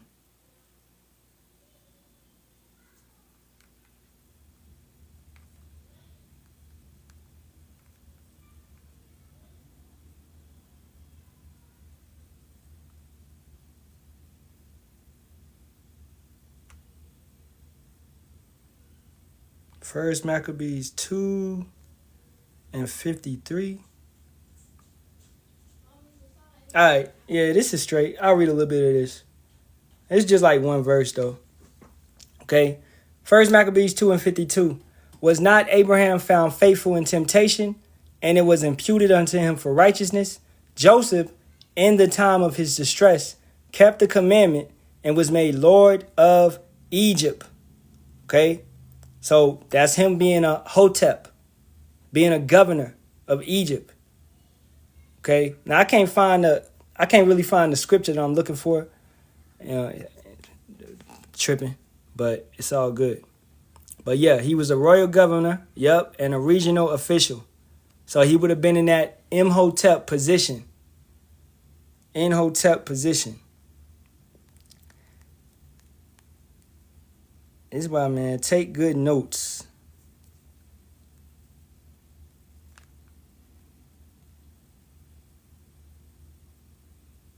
Hotep. Because I cannot find the one that I wanted. But that's pretty much it, y'all. You know, I'm going to end it right there. Okay. These wonders are nothing. Anything on this planet really is nothing truly amazing. All right. Brings the Quan up.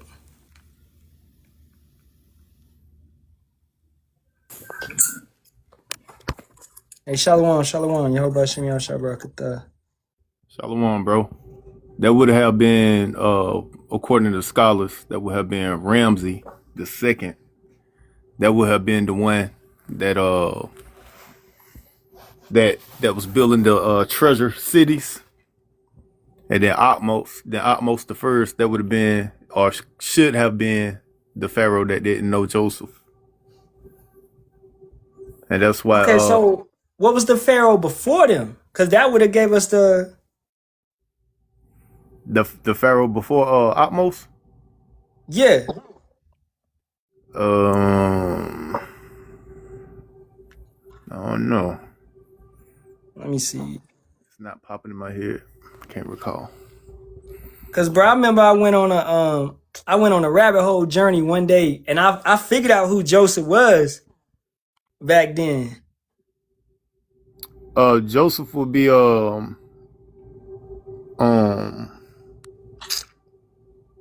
but they call him like a meth hotep or some shit like that. Yeah.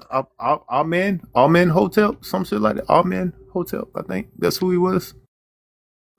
Let me check and see how to say that. It's like Amen Hotep, something.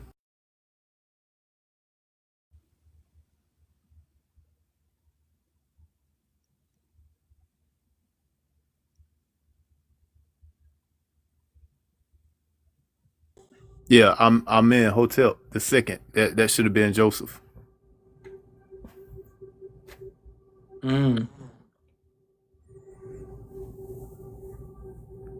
That should have been Joseph. Let me see who was the Pharaoh back then at that time. I'm looking it up right now.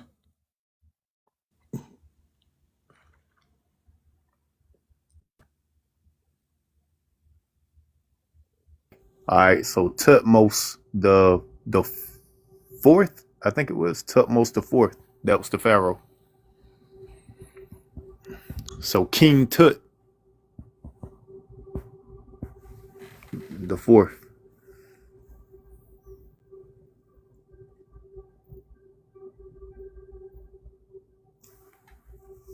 That should have been the Pharaoh with Joseph that knew Joseph. Ahtham would have been the Pharaoh that didn't know Joseph. Ramsey the second would be the king that was building the treasure cities. Yeah, cause in what's that, Prince of Egypt, they always depicted as Ramses the second. God,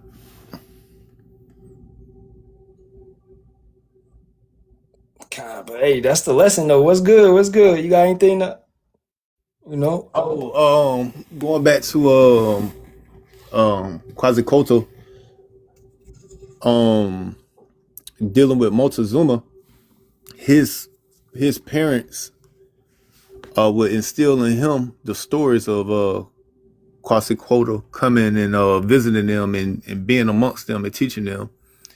And this is why you had the little split between the Aztecs, because Montezuma, he would stick to doing what Yahawashi wanted him to do, while you had the other Aztecs, they was out being as heathens, doing heathen customs, doing sacrifices, human sacrifices and stuff. And this is why Montezuma will be coming up against them, and that's why in order to take Montezuma down, you had those other Aztecs team up with Esau, and that's how they brought him down, because they didn't like that he stuck to the traditions that was passed down to him from his parents that they got from Yahawashi. And plus, the reason why Esau was able to get so close to Montezuma, because when they appeared, they told Montezuma that, oh, there's men with great shining armor coming from the sea. So he was thinking it was Yahawashi returning. Yeah, I just read that. Yep. Yeah. I'll read that real quick. The myth claims Montezuma surrendered Tenochtitlan because he believed Spanish conquistador Hernan Cortez was the returning god Quetzalcoatl. Yeah, Yahawashi. Right. Yep. Because they had on all that shining armor. So that lets you know that when Yahawashi came, he was in his celestial body and he was in his glory.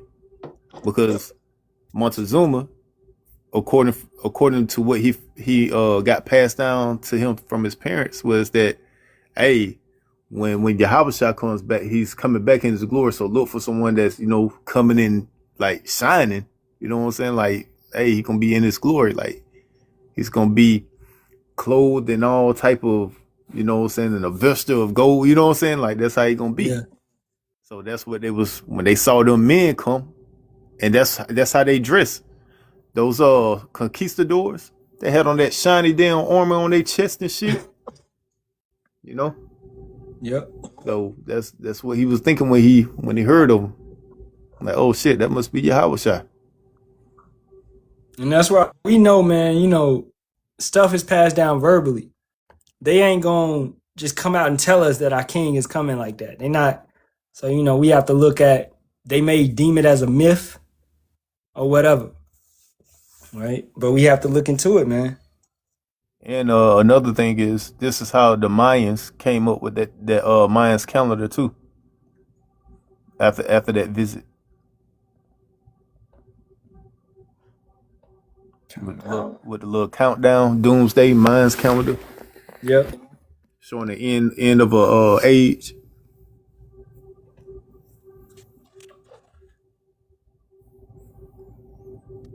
But yeah, that's everything I could think of right now off the top of my head.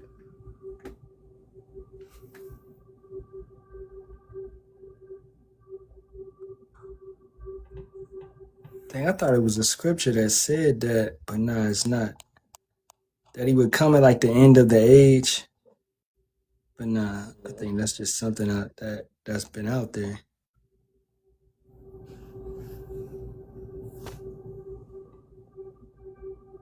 But dang, you don't know that Joseph account? About what? In Maccabees, man, I can't find it. I know it's like a Joseph account. Let me look at my notes. Hold on.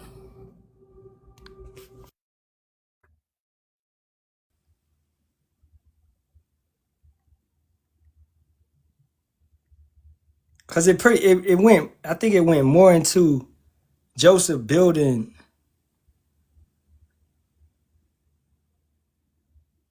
But not really it don't even really matter.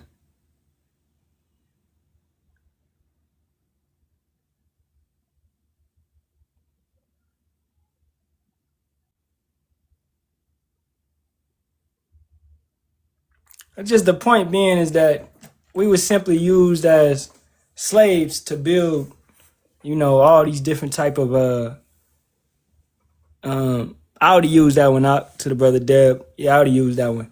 But we was just simply used as slaves, to build these different type of cities. Because back then, Egypt wouldn't have been this desert wasteland. It would have had water around it. It would have been flourishing. Okay, it would have been Egypt was the place to be, like America is right now. You know how where it's not really, but they soup it up to be like that, right? But Egypt would have been the empire of its time. So we was always in that main empire. We went from Egypt, and then when we went off, we eventually went into what? The Assyrian Empire, which was a main empire, and the Babylonian Empire, which was a main empire. You know, and then forth going from there, going into Persia, main empire, Greece, main empire, Roman, main empire, and then back again in the largest empire on this planet, is the American Empire. You talking about the Wisdom of Solomon, chapter 10, 13 through 15? Oh, let me go check it out.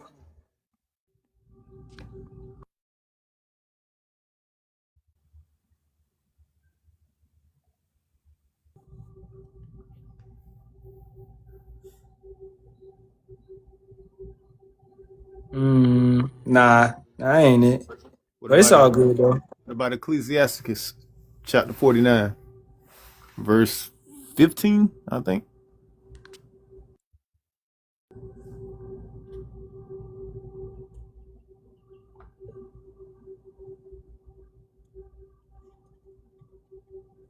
That's a good one. I read it. Neither was there a young man born like Joseph, a governor of his brethren, a stay of the people whose bones were regarded of Yahawah. Kind, that ain't it, but dang, man, I'm telling you, this rabbit hole I went through that one night, it was like, cause I found it on YouTube. They found his tomb, but you know they didn't keep his tomb, right? They didn't leave his bones there. They took his bones when they went into when they left. Right, yep. But the thing is, he had a tomb built, and it was like in the shape of a pyramid. And these archaeologists, they found it in Egypt, and they said this is the biblical tomb of Joseph.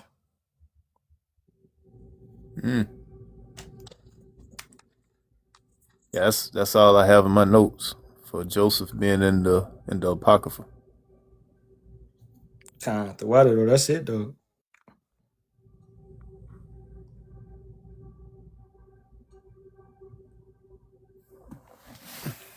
Right here. This is Joseph's tomb. This is where his bones would have been.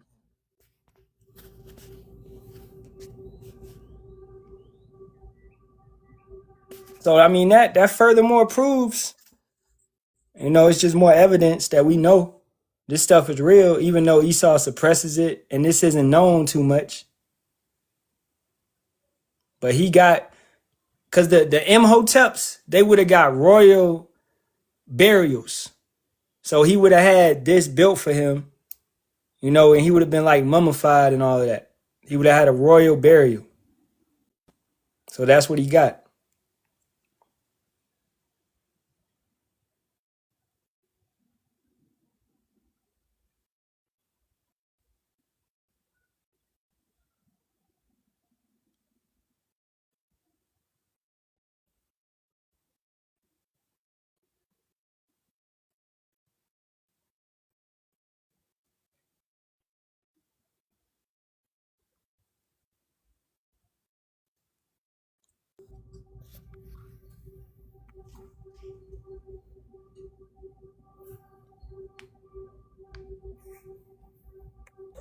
I think that's it. Is that it? Or this is it?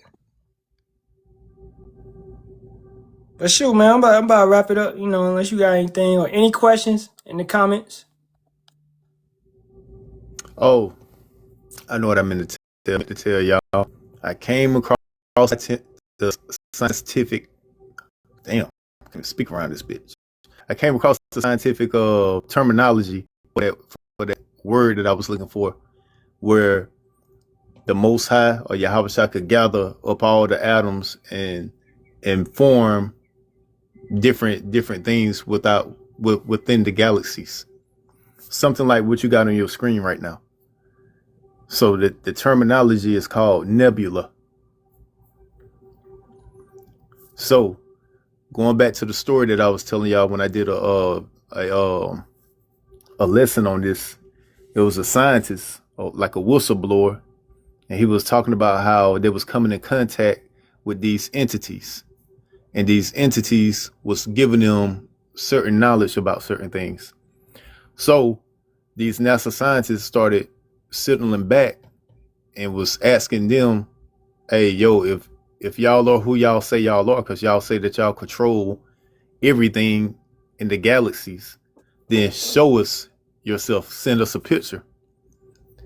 So pretty much they sent a response back and was like, we'll do something better. We'll show you ourselves in the galaxy. Just put your satellites or put your telescopes in this location, and gave them the location. And while they was looking through the telescopes, they started forming a nebula, and the nebula end up turning into a form, or showing the form of Yahawah in the galaxy.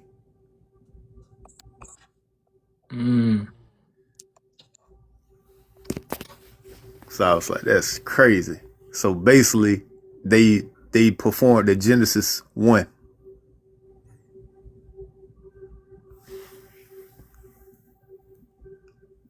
So when the guy said he saw the picture, and they saw that it saw how it looked, and he showed the picture, and yeah, it looked just like Yahawah. You could tell it was a so-called black. You could tell it was a so-called black man and everything. Yeah. Yeah, that's crazy. Yep. I gotta find that video though. Like I said, I did that video like probably 3 years ago now. And that was on my old TikTok that got taken. The various ones that got taken. Shit.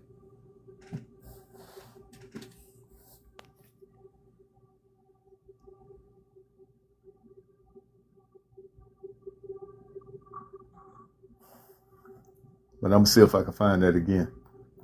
That video. Because I was looking at that video, and also looking at that that video of what's the shit called? Project Looking Glass. I was looking at both of those videos at the same time when I first found out about them. Yeah, I watched that Project Looking Glass maybe last month. I watched it again. Yeah, that junk's crazy. Yeah. So I saw both of those videos around the same time. Yeah, it was like 3 years ago. I want to say like 3 years ago.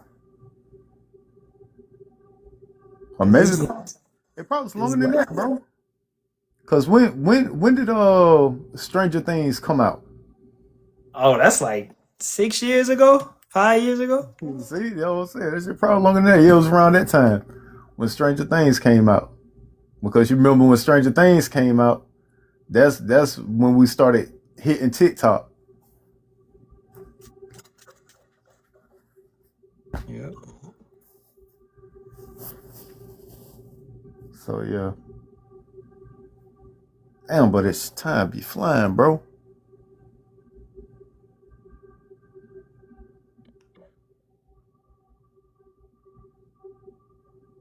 Hold up, I'm about to pull this up.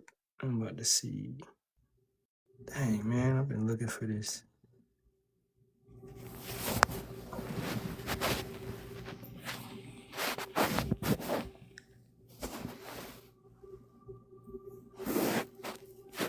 Yeah, time do be flying. Yeah, this shit crazy. But I'm gonna read this right here. Averus, Tel El Daba, Egypt, archaeological evacuation and excavations in the ancient city of Averus in the Nile Delta region of Goshen revealed a Shemitic-style palace featuring 12 pillars, symbolic of the 12 tribes, and a garden containing 12 tombs. One of these tombs is a distinctive pyramid-style grave containing a fragmented yellow-skinned statue of a non-Egyptian official wearing a coat of many colors, which many scholars and historians associate with the biblical Joseph. That's what I'm talking about right there. Yeah, Joseph. And this is it. This is it right here. And Joseph was buried in Shishim. And then you would have the tombs over there.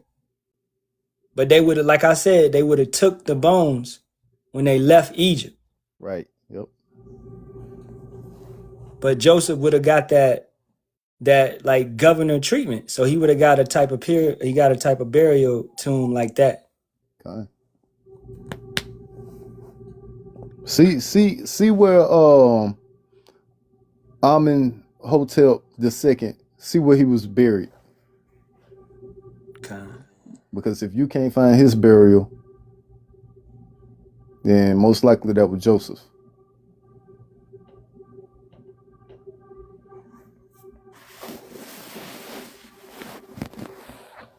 Or if They say he was buried in the Valley of the Kings on the west bank of the Nile in Luxor, Egypt. That ain't him there. I know he was an Amenhotep though. If I'm not mistaken. I know I found it one night, man. Cause I was going through all the Hoteps. That's why I know it's not the Hotep with the Joyer. It's not him. But he was the first Hotep, Imhotep, to build a pyramid, which they built the step pyramid, which a pyramid, all it is really is how they used to bury the pharaohs. Matter of fact, type that in AI. Be like, which hotel built the first pyramid? That's Imhotep. But yeah, okay, I'll type it in. Matter of fact, let's do it over here because show everybody. But pretty much he built that step pyramid, and all it is they tombs, because they tombs was just like one step. So he just said, hey, I'm gonna just take a step and I'm gonna stack another tomb on the tomb, and I'm gonna stack another tomb on the tomb. And that became the first pyramid. Who built the first pyramid? It's gonna be Imhotep. The first pyramid was the step pyramid of the Djoser in Saqqara, Egypt, built in the 27th century of BC. It was designed by the Vizier and architect Imhotep for the pharaoh Djoser. This 204-foot monument, right? That's pretty much it. But then I ain't about to go through this rabbit hole right here because it's long. I went through this and I was like, okay, who was after him? And who was after him? And who was after him? And then I finally figured out this dude is Joseph. But I can't find my notes right now. I can't find it in there. But all you gotta do is go through this thing and you'll figure it out.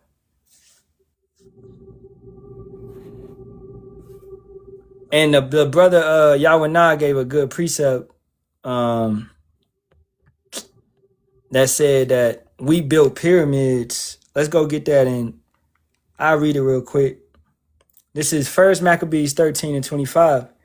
Then sent Simon and took the bones of Jonathan his brother and buried them in Modin, the city of his fathers, and all Israel made great lamentation for him and bewailed him many days. Simon also built a monument upon the sepulchre of his father and his brethren and raised it aloft to the site with horn stones behind and before. Moreover, he set up 7 pyramids, one against another, for his father and his mother and his 4 brethren. And in these he made cunning devices about which he set great pillars. And upon the pillars he made all their armor for a perpetual memory, and by the armor ships carved that they might be seen of all that sailed on the sea. And this is during the time of the Maccabees, so this is far after. But the point being is that we built pyramids as well. This is not, it's really not just, to the freaking Mizrahims, the Egyptians. We built the pyramids for them.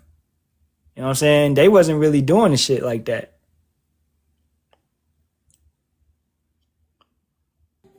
And the point, you have pyramids all over the earth, man. Moab built pyramids. All right. We built step pyramids once again in South America.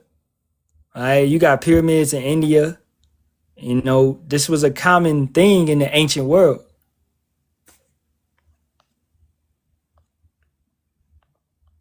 I think you said that earlier about these houses is trash. And they definitely are. 4 corners and all that. No, when you build a house with a pyramid structure or like a hexagon or oval, it actually it gives you more energy. And that's ancient technology that's what they understood back then.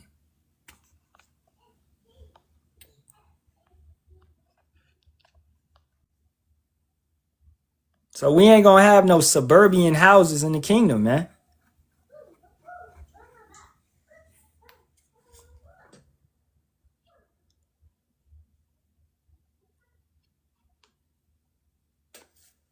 But shoot, y'all got any more questions? Any more questions? Anything? This has been like a various topics.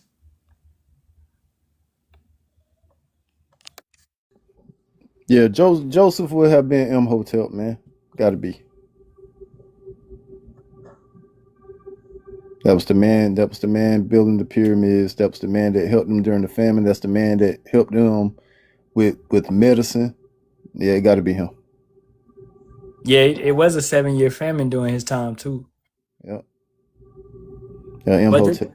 But what threw me off is the time period. The 27. That's 2,700. And I'm like, King David's time was what? Like 1000 BC. You know? So then I kind of backtracked going backwards from that. Mm-hmm. Let's see. That's why the time never added up for me. But man, y'all trying to go in this rabbit hole, man. I'm trying to end the live, man. All right, man, you go ahead and end it, bro. How about Nah, man, if brothers got questions though, anybody got any type of questions, hey, we got a little bit of time. Yeah, that got to be him though, because Imhotep was during around the Hyksos too. So that got to be him. And the Hyksos, those were the Israelites, the shepherd kings.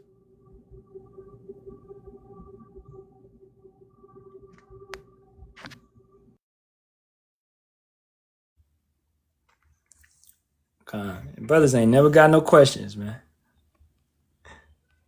All right, man. Let's get up out of here then. Hey, we did a pop quiz in a long time, man.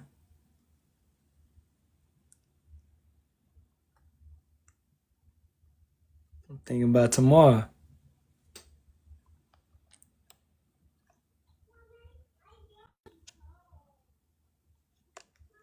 I'm about to do a pop quiz. Y'all ain't never got no questions, so shoot. We gonna do a pop quiz tomorrow. Let's get into it. Let's do a pop quiz tomorrow, man.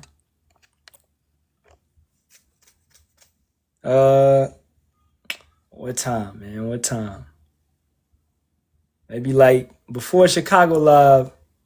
So probably like 3 p.m. 3 p.m. All right, Pacific. What year was David around? David was around 1000 BC. You could look that one up. David's time of reign.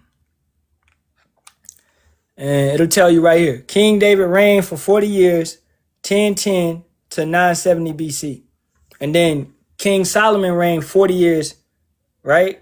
As well. So 970 to what? 930. Okay? And then the kingdom split. All right? And then from that, you can go through the book of Kings and it tells you the years that the king reigned, right? This king reigned for 20 years. This king reigned for 2 years. This king reigned for 10 years, etc., right? And then you get into Assyrian invasion of Israel. And that was what? Between 732 and 720 BCE. So the timelines, all of this is pretty easy after that, right? Babylonian invasion of Israel. That was what took place in the early 6th century BCE under King Nebuchadnezzar.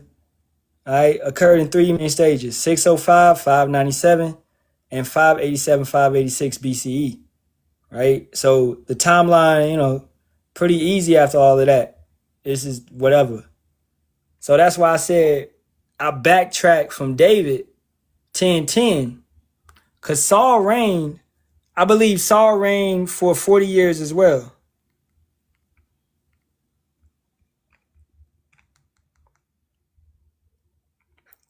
Let me see. The length of King Saul's reign is one of the most debated timelines in history. While the Apostle Paul explicitly states in Acts 21 that Saul reigned for 40 years, okay? The Old Testament states he reigned. No, he didn't. That's a lie. I don't even know what they talking about on that. They that must have been during that time, all right? But he definitely reigned for about 40 years. Hey, Go ahead. so he couldn't have been Imhotep. That's what I'm saying. Joseph has to be around the Hyksos. I know Yeah. that's the facts. Because the Hyksos are the shepherd kings, which are the Israelites going into the land. Yeah. But I tell you, I went down this hole. So the Hyksos got into that land during the 1650s. See, now that makes sense. Cause we was in Egypt for what? For 430. Okay. So then that's bringing us to the time of the judges. Exactly. And that would put a better time to King David. Yeah. And the time of the judges is about 1400 to, So we need to find out who was ruling during the Hyksos. This is the time of judges, right? Roughly 300-year period in ancient Israelite history between the death of Joshua and the crowning of King Saul, 1350 to 1050. So you would backtrack from that, right? To the 1650s. Yeah. Which is where you will see the Hyksos come into the territory of Egypt. But hey, hey, you know what? Hey, I might have to go put this together. Yeah, so we're gonna have to find out who was the Egyptian king during the Hyksos when they first came in to the land, and then just find out who was the top counselor to that Egyptian king, and that would have to be Joseph. Yep. And there was a famine during that time too. Yeah, and that's what I found. See, you have to dig. They don't talk about that. They don't talk about it. Yep. That's what I'm saying. But when I dug that night, I was on YouTube, I was on Google, I was looking, and I found that it was actually more famines. And I was like, okay, it was a famine. Boom, this got to be Joseph. And his name, I know it started with an M. It might be on this phone because I wrote it down. It was like Memhotep, but it had a Hotep in it. I just know it started with an M. So we'll be able to find it though. Once I'll be able to find it once I do some research, because we in the area now. Because I know the Hyksos got into that land in 1650. So once we find that famine in those years of 1650 and on, once we hit that famine, because it was a famine during that time, then all we got to find out who was the Egyptian king during that famine, and then who was his damn right hand man during that famine. And that would have been Joseph.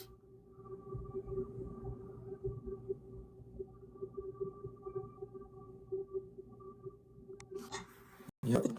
And it said, and you asked why were they called the shepherd kings? Because that's what we did. We was sheep herders, men of the field with the sheep, just like King David. Herders, herding in the sheep, just like we do now. Go out and look for the lost sheep of the house of Israel. Wait a minute. Hey, Dev, you might be on to something, bro. Okay. But this is the time frame of, hold up. King Apophis, but I got to look into it more. But he ruled around 1585 to 1542. Rulers of the Hyksos, foreign kings who control. Oh shit! Hey, that might be him, cause he was the king over his people, And he ruled for 40 years. and that's where the Hyksos was at. That was in the lower middle part of Egypt. Hey, that might be him right there. And that famine was during that time range. Bro, and it's the same place that Joseph was buried. Avaris. We just looked that up. That's him. We just looked that up. That's him, bro. That got to be him. That's him. Bro. 9 matches. That's him. Good job. Good job, Deb. Hey, Avaris. This, like I said, Avaris. Archaeology. What? 12 pillars, symbolic of the 12 tribes, and a garden containing 12 tombs. One of these tombs is a distinctive pyramid style. Hey, yeah, that all matches up right there. Yeah, they did it. Modern day Avaris. Yep. The Hyksos king, and that's what he was known as, the king over the Israelites, which are the Hyksos, the shepherd kings. And that's that time period. Khan. Hey man, all praise to Yahawah, Bahasham, Yahawashi. We found Joseph.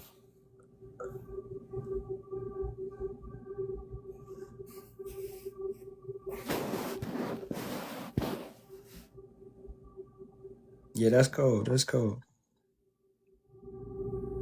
See that, bro, and you was trying to get off, bro. We ended up finding Joseph, man. See what I'm saying, man? Had to put our heads together, bro.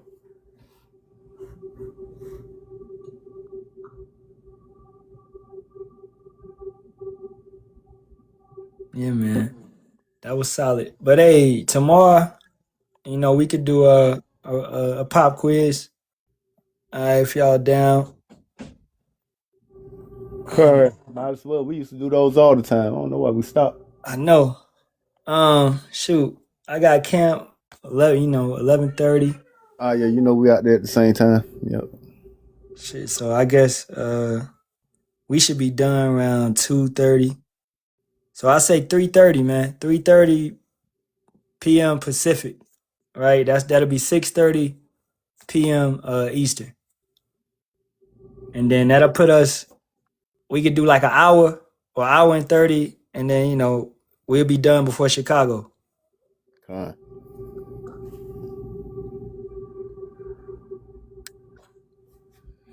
For sure. All right, man. Let's get up out of here, man. Face the east. All right, man. Hey, Shalawam, Shalawam.